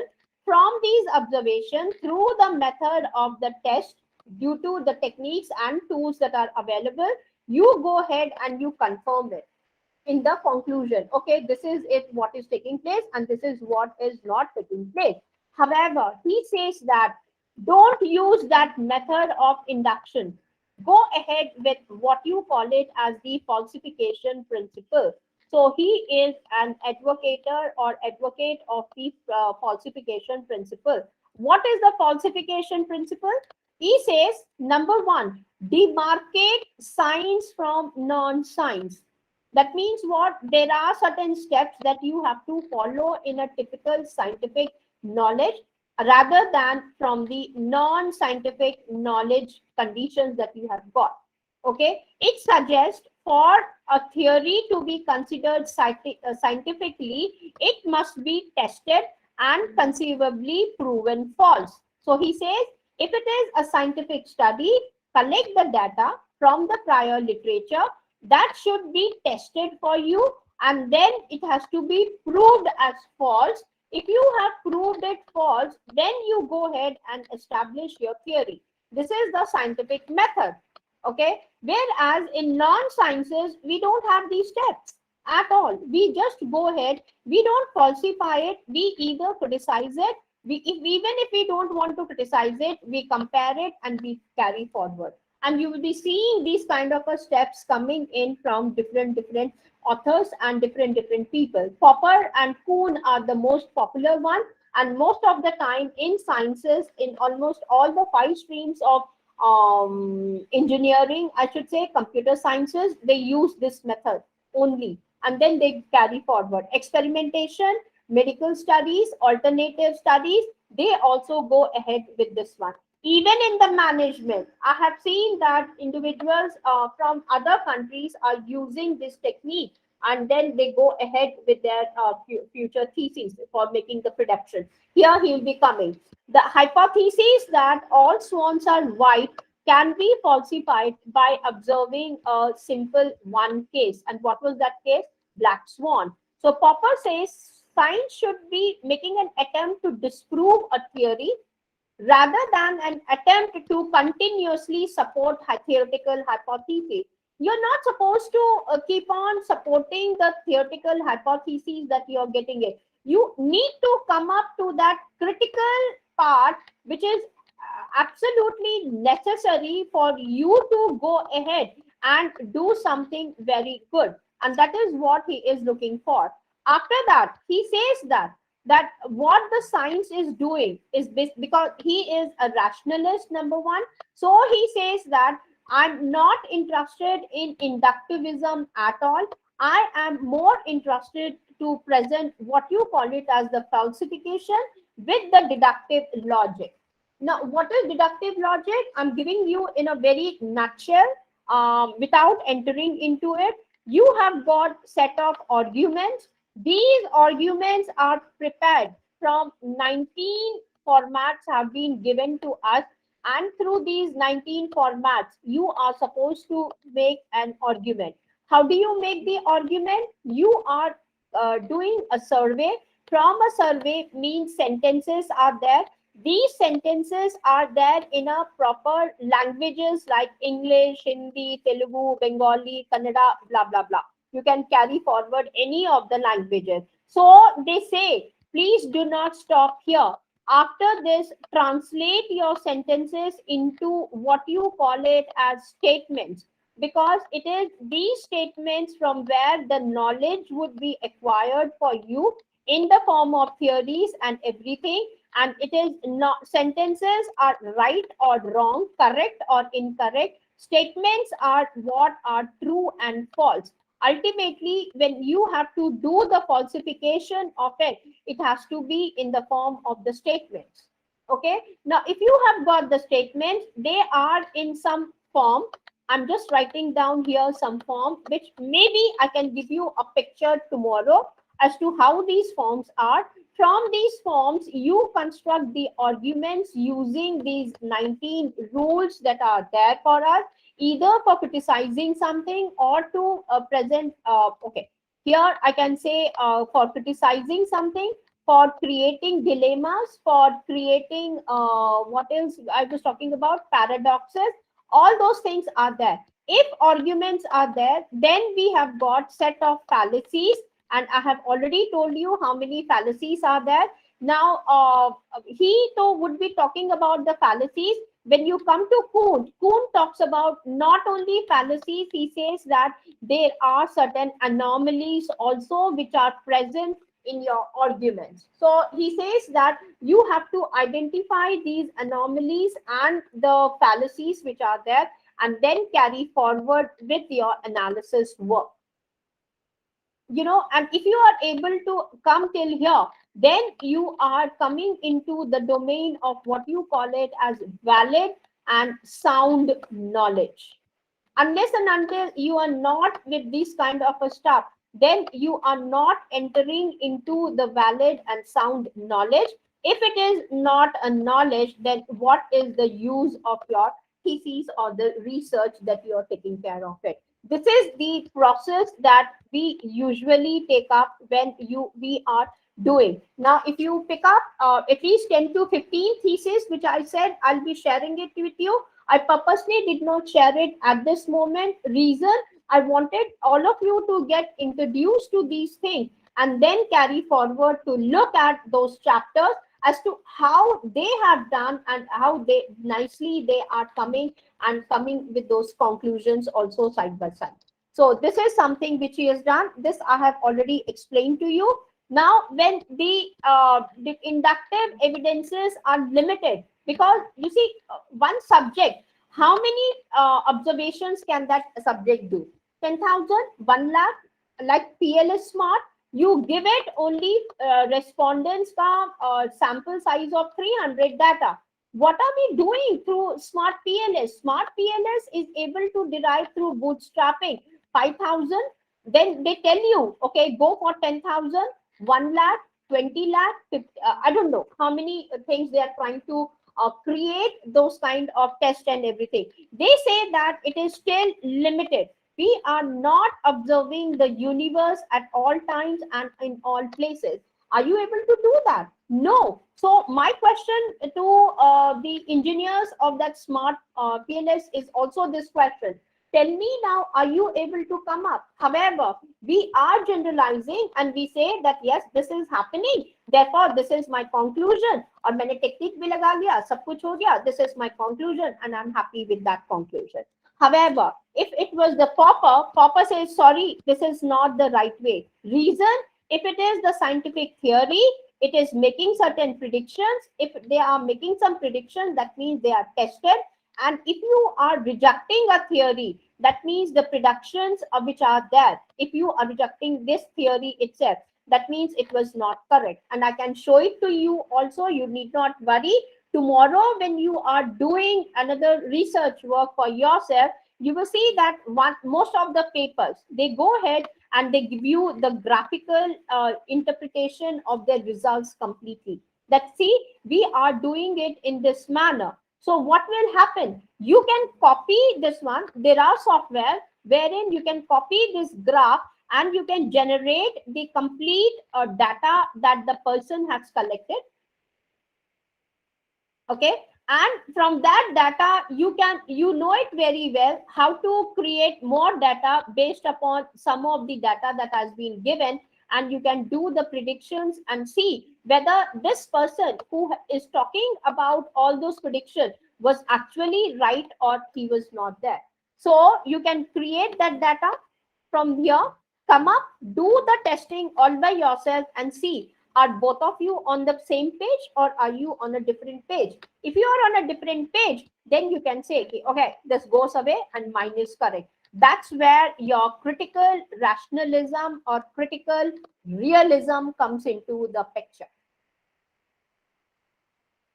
And if you are not able to see that, yes, the earlier scientific theory is not going to be rejected and it is not being falsified, then you are not doing the work like a critical realist. You are simply working on the lines of a logical positivist only.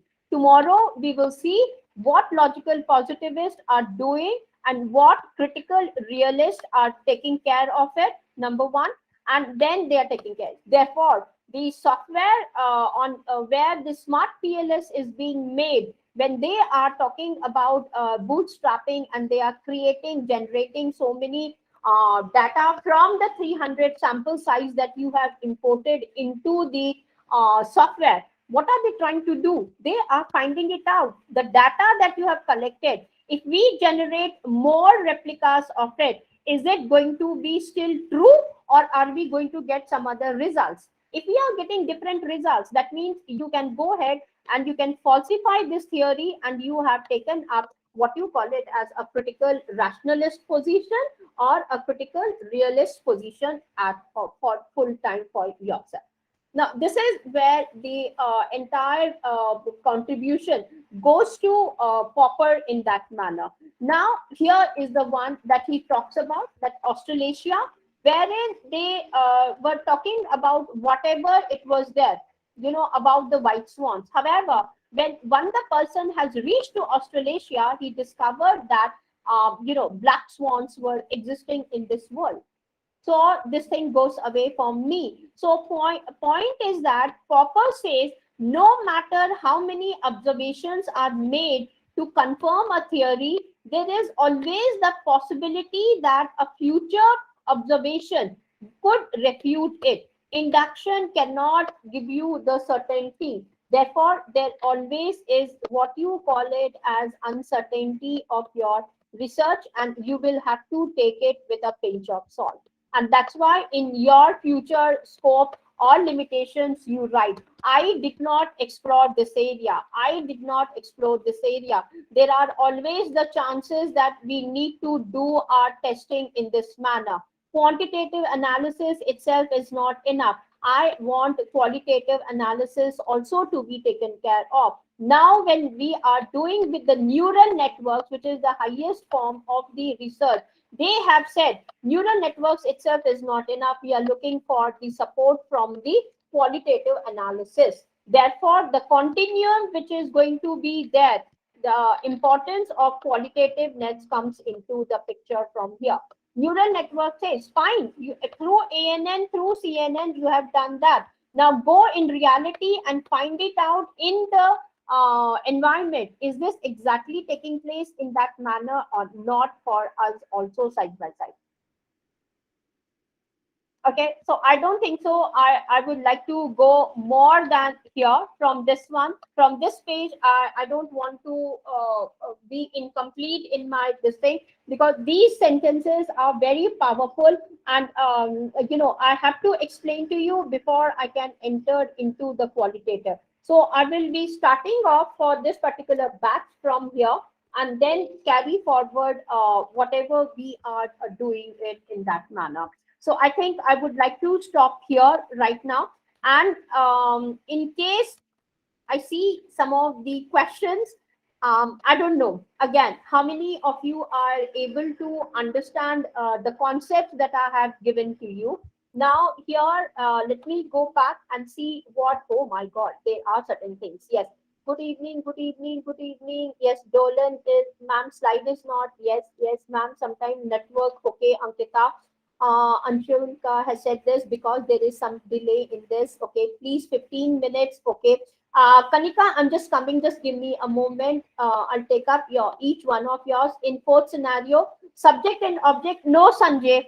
In the fourth scenario, subject and object are not same. What I said is that there is this interplay of the subject and object. If subject and object turn out to be the same thing, that means you have achieved your reality. Otherwise, you have not achieved the reality at all. So the fourth scenario is they are still different. However, sometimes it happens that subject becomes the object, object becomes the subject. So we have to understand those things, and this we will be able to know tomorrow. Not right now, maybe later on when examples are being given, we can take care. In my dream, I'm the object, and if in my dream, if I again sleep, then what? Wow, wonderful. So that is the consciousness which is coming into the play. You are the object and you are the subject. That's what I wanted to make a clean thing. Correct me if I'm wrong, Asha is telling me. So phenomena is the objective development. Yes.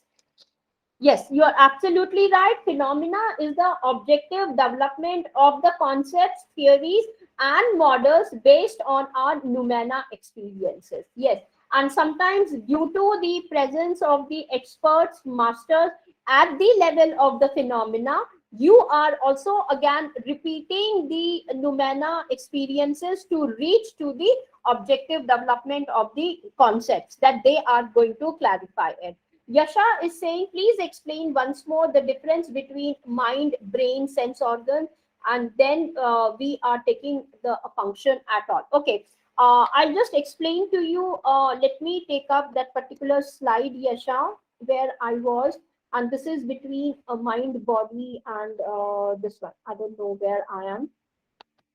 Just give me a moment. I will just take you through that slide again. Okay. This you have understood. This is also done. I think it is after that. Yes. Now you see sense organs here. It is the pure experiences with your eye. The way that I have drawn the hut, and I told you the noumena level.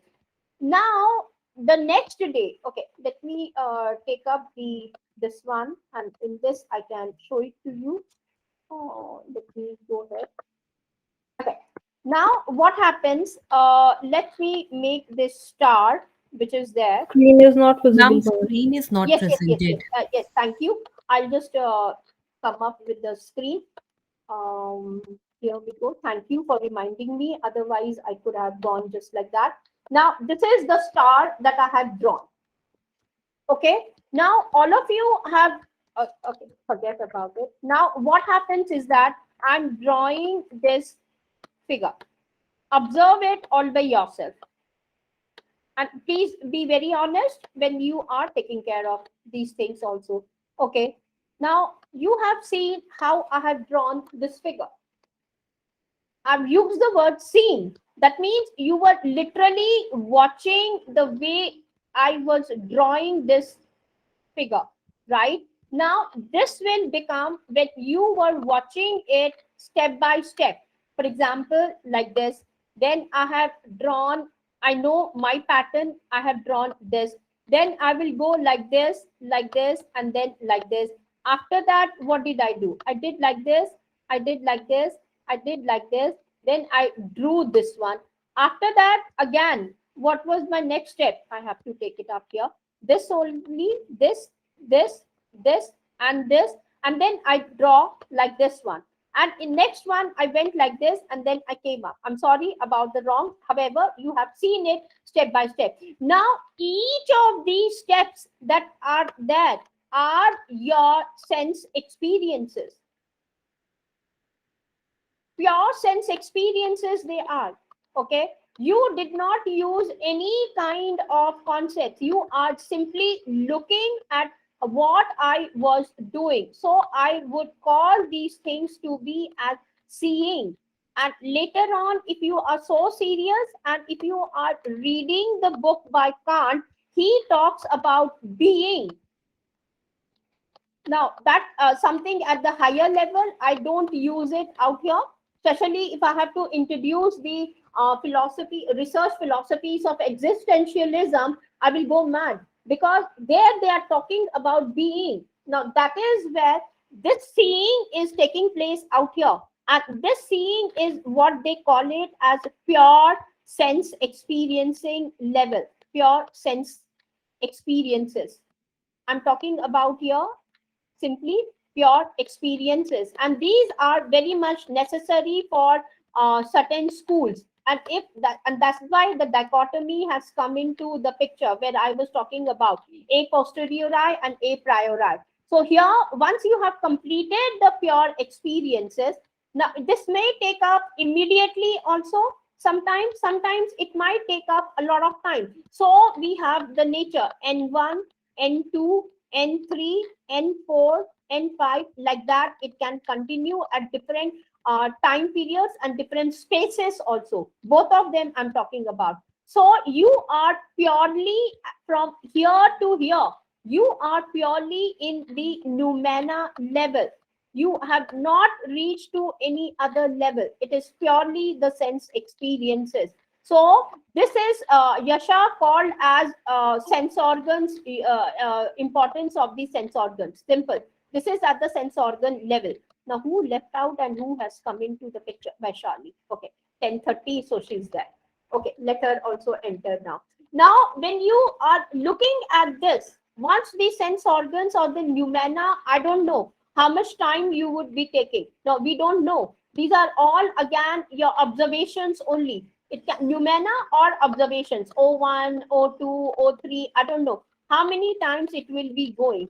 A time will come when you will see that you have moved from the this level to another level where the memory starts functioning.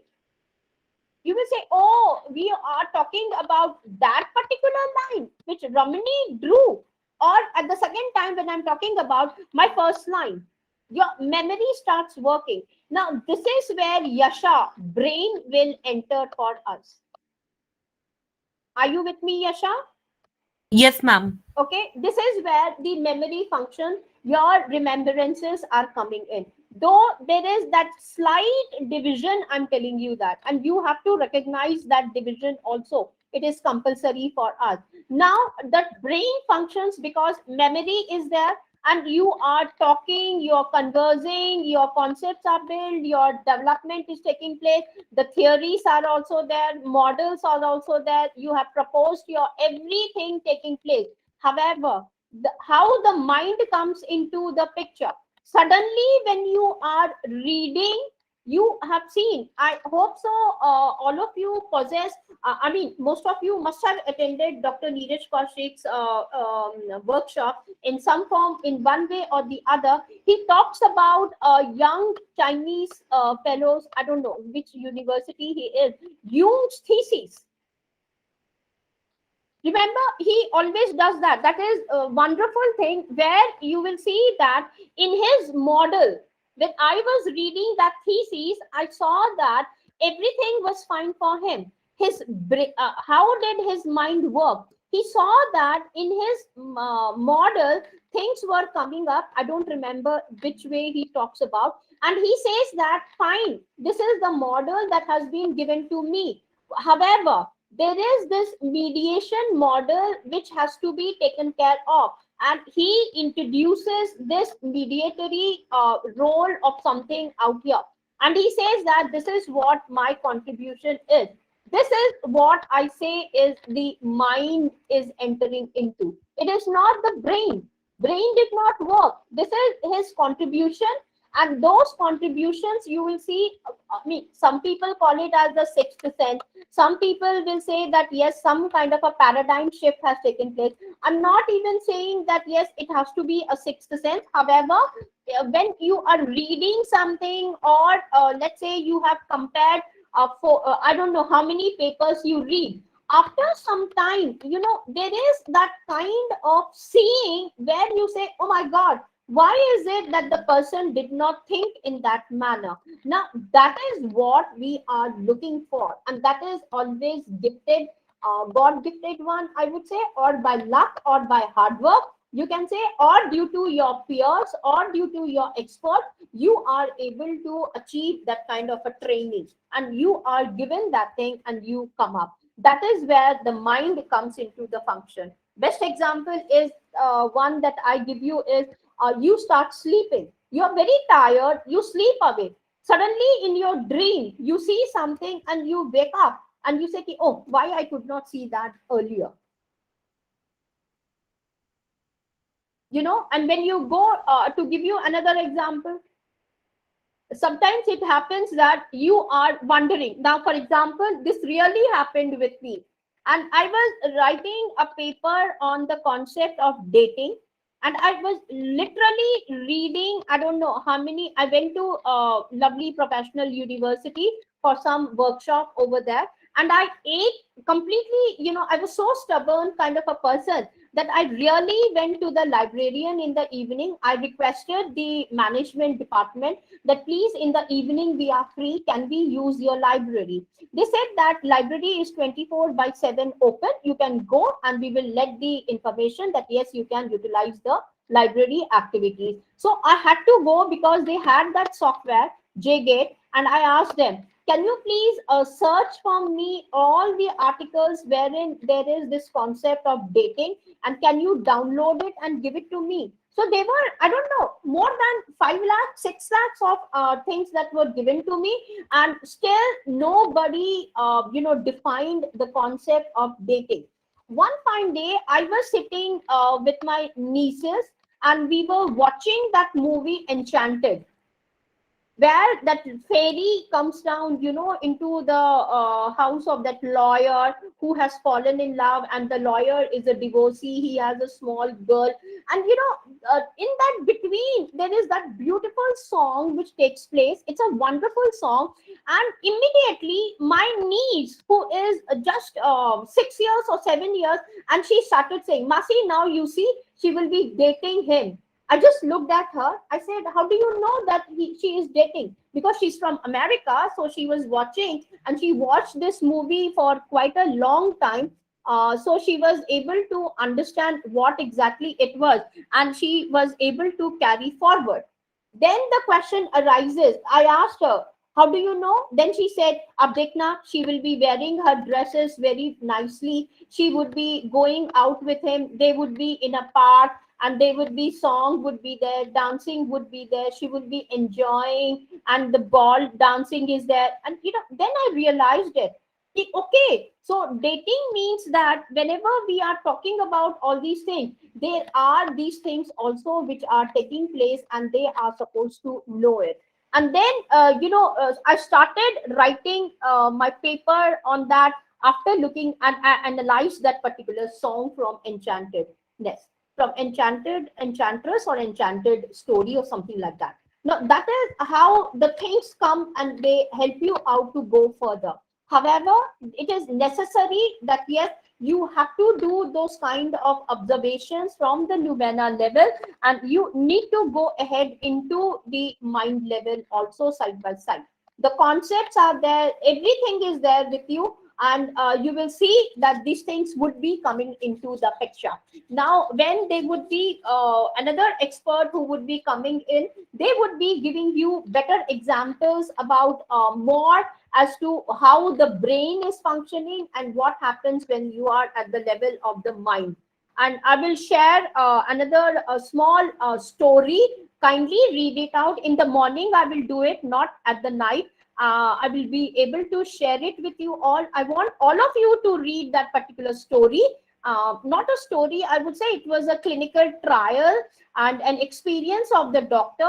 Have a look at it, and then I will talk about where the brain is coming and where the mind, and how to draw that line also side by side. We will see those things also coming into the picture. Now, after that, Yasha, I think that answers enough Yes, ma'am. your Thank you questions so much, also. ma'am. Yeah. Okay. And now you have got after her, Sanjana is saying Ambala. What Sanjana? Ambala? Ma'am, you were saying something like opposite of Kurukshetra, so I was No, guessing. no, no. This is not Ambala. I'm talking about Kurukshetra के सामने वाला bus stop कौन सा है? People, are you talking? I was talking about Peeply. I always forget that one. It is Peeply. You're absolutely right. That is the Peeply, and Peeply is also a center of the partition. When partition took place, people used to come from this Rawalpindi, Karachi, Lahore, and other areas of Pakistan. Then the moment they used to enter is basically Peeply. From Peeply, they used to go to Amritsar, and Peeply was the diversification to go to Amritsar and to Delhi, and from Delhi to Dehradun. So this is how the entire thing was taking place. Yes, Apurva, I'll be sharing those papers, and you can have a look at it also. So she's saying in multiple reality, it is multiple persons having the same reality. No, no, no. I gave you, Asha, another example also. It can be that multiple people giving us a same reality also, or it is possible that they are different and different realities, and that's why it is called as the multiple reality for us basically. Is it that this leads to paradigm shift of reality? No, not necessarily. Tomorrow when I'll be completing first the pauper and then the coon, you will be able to see what he meant by paradigm shift of the reality also. Can you suggest purpose? Yes, I will definitely share that one also. Alka is asking me, ma'am, it is not clear on phenomena and noumena. Alka, are you planning to join for the next session also? Because I would be talking about phenomena and noumena again, and there is a particular video of mine which is already present in the YouTube. I will share the link, and please go through that link again, the YouTube video. You can definitely understand more about phenomena and noumena also. Apurva is asking, so when the subject and object become same, that is said to be the reality, right? Yes, absolutely right. When the differences between subject and object is no more existing, they become one, and you are exhausted and you do not know. And this comes in both 1, 2, 3, and 4th also. Remember that. In fact, I have shown you only 4 scenarios, Apurva. However, there are many such scenarios. The conditions which are there to showcase the differences between subject and object also. So we will also have a look into it more, and then I would be able to, right now I'm just focusing only on the four situations. In higher workshops, maybe I will go ahead and showcase to you the other thing. Let us first learn these things also. For that, is there any YouTube of yours? Subject and objectivity, I have treated only one, Apurva. I'm in the process of doing and uploading some neat YouTube this thing. Otherwise, that's the reason I was sharing the current workshops videos only through the Google rather than on the YouTube. Maybe I can do that. No, ma'am, those other four you told us. Yes, that I would be taking care as the YouTube video also, Apurva, and I'll be sharing it with you. I mean, with all of you, I'll be sharing it. Yes, Kanika, I'm so sorry. From such a long time, you have raised the hand. Now you can tell me what is your question. You can unmute yourself and you can tell me. Yes. Ma'am, ma'am, I wanted to ask, what is the actual meaning of subjectivity and objectivity? Like, was the first case was of objectivity and second case of objectivity? Okay, no. Let me make it absolutely clear to you, Kanika. Thank you for that question. Let me show it to you through another example. Um, Let me just um,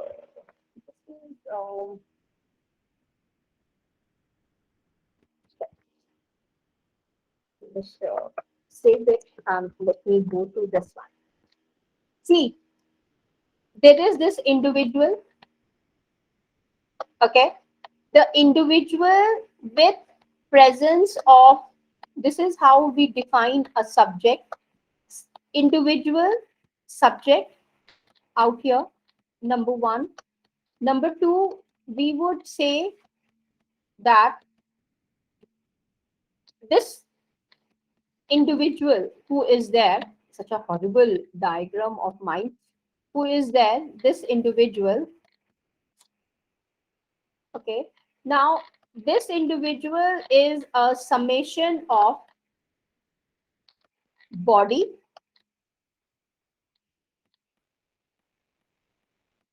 and not just a body, sense organs. It is compulsory. I'm telling you that. Some kind of cultural background. So I'm just writing here culture, education. In HR, because some of you are from HR also, it is always compulsory. I don't know whether all of you are aware of those tests, psychometric tests, we do it, right? Now, every individual has to go through those tests also, correct? Now, those things are also included out here, education, family background. I'm just writing here family plus the background. Okay, background, and to this we also add the person should be conscious. If there is some problem, a comma person I cannot take into consideration. Then awareness has to be there in that person. All then the brain, healthy brain, I'm writing it down here. That means there should not be any kind of problems in that person. So the healthy brain, I stop it till here. So if such a individual is there in front of you, that person is able to experience, this is mandatory for them. And these experiences, to be very honest, I purposely did not enter into this zone, needs to have one at the sensory level experiences, and on the other level we are talking at experiences which are non-sensory. Non-sensory here means we are entering, as Yasha has said, we are talking about concepts, abstract knowledge. So sensory here, it is basically through sense experiences. In this case, it is the abstract knowledge. I'm writing down here, It is the abstract knowledge. This is the what you call it as a subject. If such a person is there in front of you, you will see that that person is called a subject. Now, this thing, the word has come from Greek word again, wherein they use sub plus ject. So, what is happening inside the body of that individual? If you look, that is inside that individual only. That just like you have the word trajectory, trajections are taking place out here, which means some kind of parts are there which are taking place. Now, what kind of parts they are? They talk in terms of consciousness. And this can be at various levels. So you have consciousness level 1, consciousness level 2, consciousness level 3, or you can even talk about what you call it as subject 1. You can say level 1, level 2, level 3. It would be going around in that manner. Okay, so all these things are taking place in this way. So you are calling that person to be as a subject only, you will be calling on. Are you with me, all of you? Kanika, are you there? Yes, ma'am. Yes, ma'am. Okay, this is what you call it as subject. Okay, now remember this thing. Now I have given to you, and these differences are always there for us. Now, opposite to that, we have got what you call it as object. Now, in the object, you will see that ob means always external. Remember that ob means it is placed externally as opposed to the sub. The sub is within ourselves and ob is outside us, number one.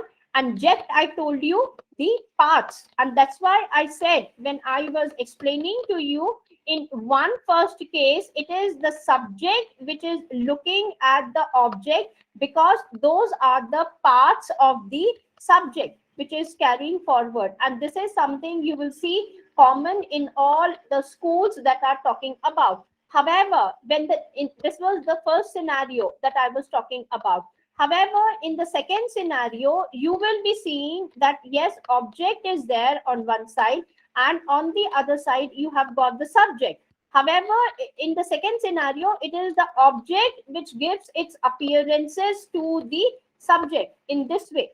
So that's why the path was coming from object to the subject, not from the subject to the object. In the third case, there was the intermediary presence of the third person, okay? And here was the subject and then the object was present out here. It is because of the presence of this subject, you can say, that the person who was there, the path was being followed in this manner. However, this path, most of it would be coming from this one rather than from the object itself. So here you are going in this way and you are planning to give the information to us. Okay, this is the third scenario, Kanika. In the fourth scenario, when I said that there is this interplay between the subject and the object, what I meant is that sometimes what happens is that subject is looking at this object. Sometimes object is giving the information to the subject. However, here what happens is that when the object is giving the information to the subject, subject becomes the object, object becomes the subject. As Sanjay has said, I am sleeping and I dreamt that I am jumping from the wall. So here Sanjay is the subject also. Sanjay is the object also in that manner. Therefore, there is this interplay which is coming up and taking place. To give you another scenario, when let's say you and me, right now, both of us are there. For me, you are an object, correct? Because you are externally placed. However, for you, I am also the object. So what is happening? When I'm speaking, you are hearing to me, whatever it is, right? The arrow goes like this. However, when you were speaking, I was listening to you. So you are able to see this kind of interplay which is taking place. And in that way, two objects are there, that is you and me. Sometimes it is my language which is there, and when you use my language, so the scenarios of fourth one that are there are plenty number of them are there. Then that's why I never wanted to touch this one. However, Kanan sir, in the morning, in fact, some of you should be present in the morning also, or watch the videos, because some of the questions which are being raised are wonderful. He was asking me, and therefore I had to go ahead and introduce this particular case also. Otherwise, I was trying to just focus into these three scenarios only for this workshop. Have you understood now, Kanika, what exactly is subject and what exactly is Yes, ma'am. object? Yes, ma'am. So I hope, Yasha, Ma'am, you are also able to understand, Apurva and all others also, right? Yes, ma'am. Okay, Thank you good. so much, ma'am. Ma'am, there is a request by Yes, Suparna, ma'am. ma'am. She has mentioned about her presence in the workshop via WhatsApp. Shall I mark her attendance? Yes. Please go ahead and mark Okay. it up. I didn't 20. know who was trying to call me continuously, and I have to make a message. Please, you can go ahead and put it, because while I am taking a session, I never ever take the calls unless and until it is not a very important one. So just make it a point, all of you. Some of you have already left. Out of 39, only 20 Yeah. are left. And 26 However, have marked their attendance in the chat. 26, so fine, it's okay. Now whosoever has missed, it's up to them, Yasha. We cannot help it out then in Okay. that case. Okay, so that is it. ma'am, Yes. ma'am, like if we take a case of media and a reporter, like a reporter reporting a scene, so ma'am, उस case में like अगर जैसे Mr. X, if is a let Mr. X be a reporter, तो if वो एक scene पे जाके वो देखता है, तो and तो वो किस चीज का केस होगा? I'm not getting it. Like The I was first thinking. one, he is going to that place, right? Into the field. He has gone into the field, Kanika, and he is the one who is observing. Or is it the case, like for example, आंखों देखा हाल हम कहते हैं. Okay, now Okay. you remember the scenario of Bhagavad Gita, right? Now there, before Bhagavad Gita could take place, Krishan ji, jaise Dhritarashtra was there. I'm so sorry, I'm taking up this case so that it is intelligible. And then who was that person? एक और बंदा जो उसके पास बैठे रहते हैं, मैं भूल गई उनका नाम. Now he was given that special visionary case by Lord Krishna. वो कहते हैं कि आप यहीं पर ही बैठो धृतराष्ट्र के सामने. You sit in front of him only, and I'm giving you that divine Shakti to see whatever is happening in the battlefield. You remember that part of it? Yes or no? Yes. No, ma'am. Now here, what is happening out here? One, those people who have experienced this directly. Yes or no? And here is the person who is observing the whole battlefield also out here. Yes or no? And then the person who is hearing the story from here also side by side. Yes or no? These are the scenarios which are happening. यहाँ पे Yes, क्या ma'am. हो रहा है? The person, let's say his name was V से था, क्या नाम था, मैं भूल गई. Whatever that name Ma'am, was. Sanjay. Huh? Sanjay. Sanjay, I think- sorry. Yes, our Sanjay is also one of our participants. How can I forget him? Now, here we have got Sanjay. Now, Sanjay is the one who is seeing each and everything. Okay. And along with seeing, what is he doing? He's also narrating it also. Yes or no? And it Yes. is, it seems that whatever he's doing it's a perfect scenario wherein he said that whatever he is observing, both of them are same. He has reached to that level where he is able to give away and share the information as the reality is for him. Yes or no? Ye to ho gaya perfect case. Now here what is happening? He is observing it out here. So it is the first scenario. He is observing things were not coming like this. Okay, the things are going in this manner for him. So it is from subject to the object. Object is what here? The battlefield. Yes or no? So from here, he was able to see it directly in this manner, and that was his sense experiences. However, for Dhritarashtra, what is happening? He has to first listen to him. He is not seeing. So the things are not coming, the things are not in this manner for him. These are absolutely not there. The things are coming from here. Continuously, they are being gone from here. So this is the perfect case where this is the subject and Sanjay is the object out here in that sense, who is narrating the entire story for you. Have you understood now? Now, when Lord Krishna, yes. Ma'am, तो जो second case Okay, है, in that case, like the object has to tell the story, tell the things or tell the story, like. Yes, Is so it a here it is the different fourth case also. I told you, you see the complicated case would be there. However, I'm giving you a scenario where for Dhritarashtra, things are not coming through his sense organs. They are coming through the object. That is why I'm calling this to be an object, because the reality between these two are same. You understood? So Sanjay has become the object of giving away the complete information about the battlefield to Dhritarashtra out there. Right, ma'am.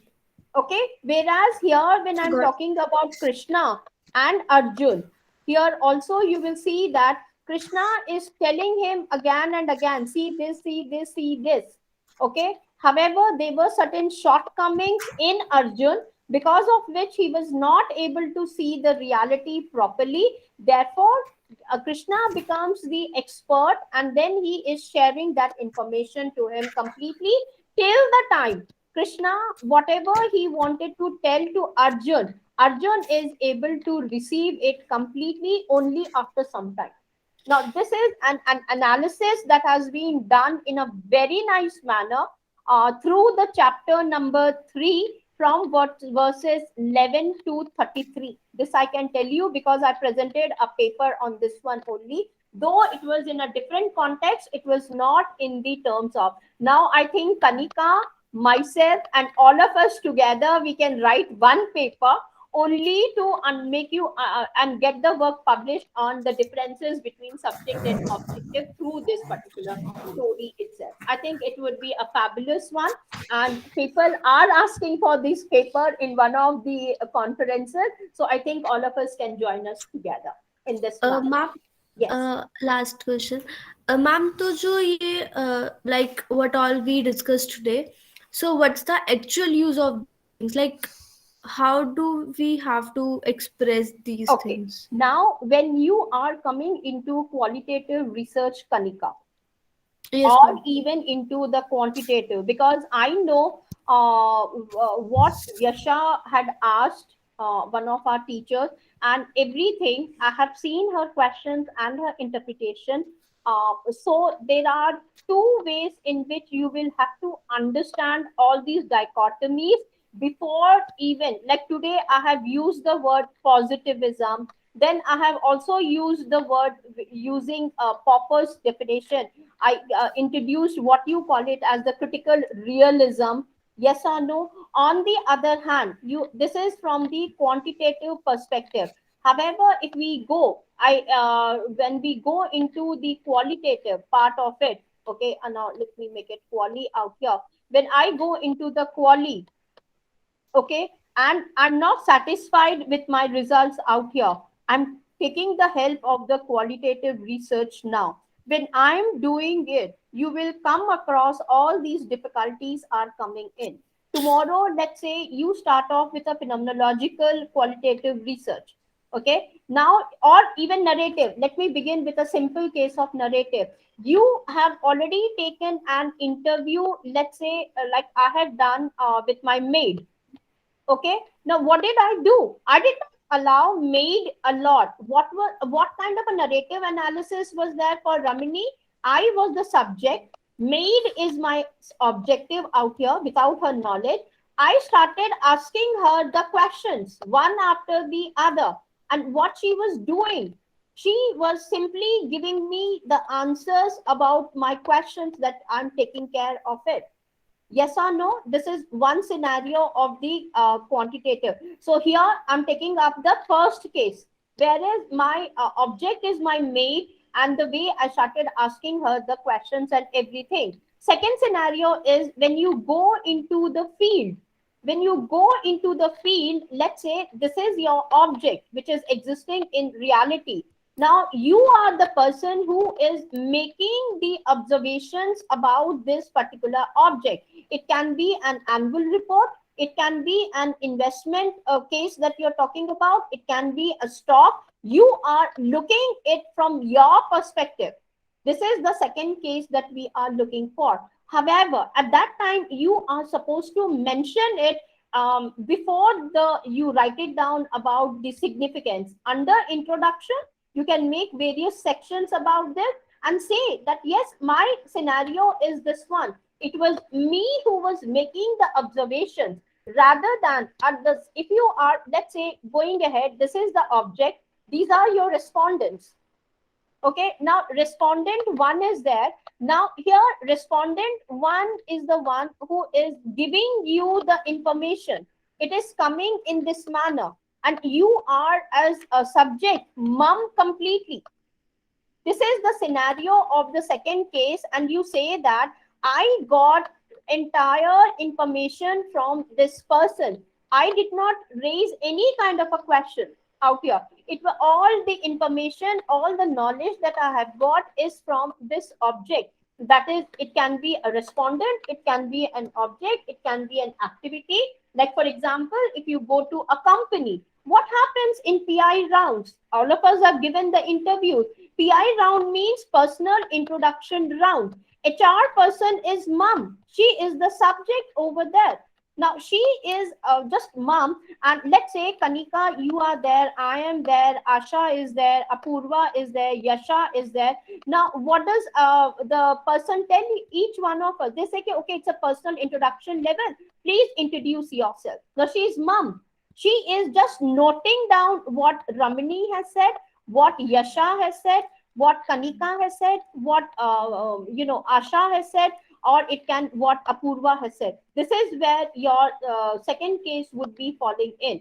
Okay, so she, if Right, is writing a phenomenological, or let's say me who's sitting here as a, not me, it has to be the HR person. So she has to make it very clear in her writing that yes, all the information was shared from my future candidates or the future prospects. Have you understood right, this ma'am. one now? Yes, Okay, ma'am. Yes, this ma'am. is the Thank you. second case. Now, if you come to the third case, that is exactly what happens in phenomenological studies or in the ethnographic studies. So these dichotomies, that's why I'm just explaining it. And your homework is that you will have to go back home and study it properly so that you are able to understand the scenarios. Because from Monday onward, when I will be starting off with phenomenology, narrative, all these things would be not pinpointed in this manner. I would be explaining it in the form of what we are doing in the field work and what is happening and how to carry forward, also side by side. And to tell to Apurva, who's still there, all these things have to be written in sentences, Apurva. When you are writing a qualitative paper, and once you start writing them, a time will come when instead of such a long pages, maybe in 3-4 lines, you are able to explain to them, basically. Okay, Okay, ma'am. so I think in that way, all of you are with me, and some of you, at least I would assume that yes, you have understood as to how these things are taking place in the world in actuality and why they are important to us. Okay, Yes, ma'am. Thank you, ma'am. yes, and now any Ma'am, question? last thing. Can I Then request you something, if Yes, you don't please go mind? ahead. Ma'am, is it possible like you take the questions like after few minutes or after Minutes only. 10 to Okay, 15 in minutes? that case, what I want a request is exactly after 1 hour. Just stop me in between and say, ki, ma'am, there are questions. Ma'am, like there are sometimes like I could not even understand the meaning of subjectivity. I could not understand other some topics as well. So there Okay, was so much issue. Like I have a problem. I don't know. Till the time I don't understand the topic, I cannot that's concentrate on okay, other Kanika. That's topic. the best way to learn. What you can do from 12:30 onwards. I don't have too many candidates. So what we can do from tomorrow, not tomorrow, don't make it tomorrow, because tomorrow is a very popular festival and I would be little bit occupied from 12:30 onward. From Monday 12:30 to I can be available to all of you till let's say 2 o'clock. Okay, so whatever your doubt sessions are there, please don't feel bad. Even if there are 2 or 3 people also, let us go ahead, and if you are free, we can do it at that time one. And for the sake of the other people, I can continue after 10 o'clock. 10 to 10:30 or maybe till 10:45, unless and until there is not an expert or the master class for us. I would be available and you can ask me, or the other way round can be you can just post your questions in the group, and then I can go ahead and I can, in my next class or the session, I can take up those topics also. Okay, Kanika, now I hope you have understood the differences between subject and object. Yes, ma'am. Okay, Yes, ma'am. now Yes. in case there are others who haven't understood, please do not just keep quiet. Reason, you have paid the money and you have to come home and you have to ask these questions also side by side. Okay, yes, Sanjay, you wanted to ask her. Yes, Kanika, anything else?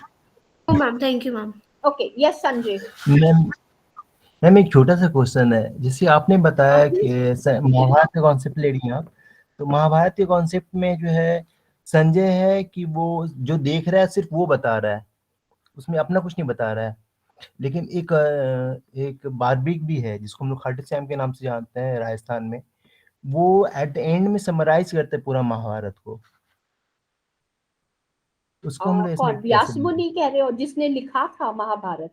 नहीं व्यास नहीं, barbaric, Ghatotkacha का बेटा, Okay. Bhim का बेटा हाँ. घटोत्कच का बेटा भी बार्बरिक भी देखता है पूरे महाभारत को, और Okay. वो जिनको हम लोग खाटू श्याम के नाम से जानते हैं राजस्थान में, और अच्छा. ऐसे पूरे नॉर्थ इंडिया में बार्बरिक के नाम से जानते हैं। एक्चुअली वो भीम का बेटा घटोत्कच है, घटोत्कच बेटा बार्बरिक है, और Okay. वो भी पूरा महाभारत देखता है, लेकिन वो एट द एंड में सिर्फ समरी करता है और कुछ नहीं बताता है वो कि कौन जीता कौन हारा, कृष्ण उससे पूछता है, उसको तो कैसे लें? मेरे को तो संजय लगता है कि जो घटोत्कच का बेटा है, if I am not wrong, ये जितने भी ये पंच पांडव के बच्चे जो थे, उन्होंने भी तो पार्ट लिया था लड़ाई में।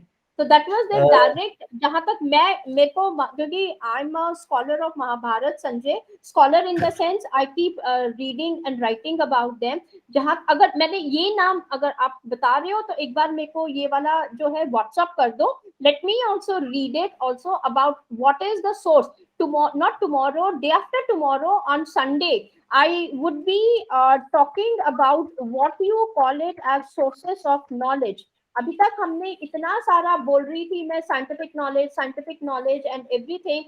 Nowhere did I mention about what are the various sources of knowledge for us. आज मैंने थोड़ा सा introduction दिया है, in the sense of the sources of knowledge coming through sense organ. Then I introduced to you mind and all those things also. However, sources of knowledge are around 6 to 7 are there. और ये मैं आपको परसों मैं आपको बताऊंगी कि किस तरह से हमारे सोर्सेस ऑफ नॉलेज आते हैं और वो किस तरह से हमें हेल्पफुल करते हैं even in the research also Sanjay. I would be doing that one, definitely I will be focusing on this also side by side. मेरे को इनका नाम आप एक बार व्हाट्सएप कर दीजिएगा, जिनका नाम आप ले रहे हो। I will get back to you also side by side. Okay, yes, Khatu, अच्छा हाँ, खाटू श्याम जी, ठीक है, I got it. Yes, you are absolutely right. He was the person. अच्छा, मैंने बार्बरिक के नाम से नहीं जाती हूँ, खाटू श्याम जी। I will just check it out for both of them and I'll get back to you also. Thank you. ये मैं चेक कर लूंगी, ये तो रिकॉर्डिंग भी हो गया है। Any other question for anybody else? Ma'am, what is the timing for expert session? ये मेरे को कल मालूम पड़ेगा Apoorva. In the morning one, I wanted tomorrow, most probably it will be in the evening only. Morning में तो हो नहीं सकता है, and because I have asked them.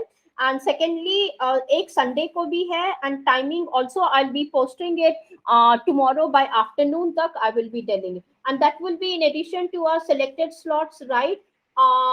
You see, if the foreigners are coming, then I have requested them from 8 to 12 o'clock के बीच में ही लेने के लिए Apoorva.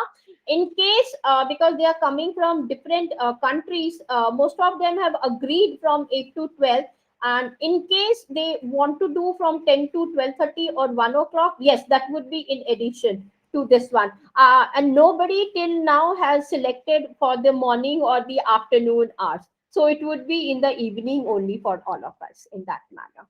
In fact, Ma'am, yes. ma'am, last question. हाँ जी बताइए Kanika. Ma'am, like you talked about reality thing in the subjectivity and objectivity, like if Yes. the answer matched to real things. What is that reality which we discussed in last to last class, or it's something else? No, yes, last to last class also, and more to that also we have got. And tomorrow when I'm taking up for this particular batch, tomorrow it's a new topic wherein we will be talking about the continuum of research.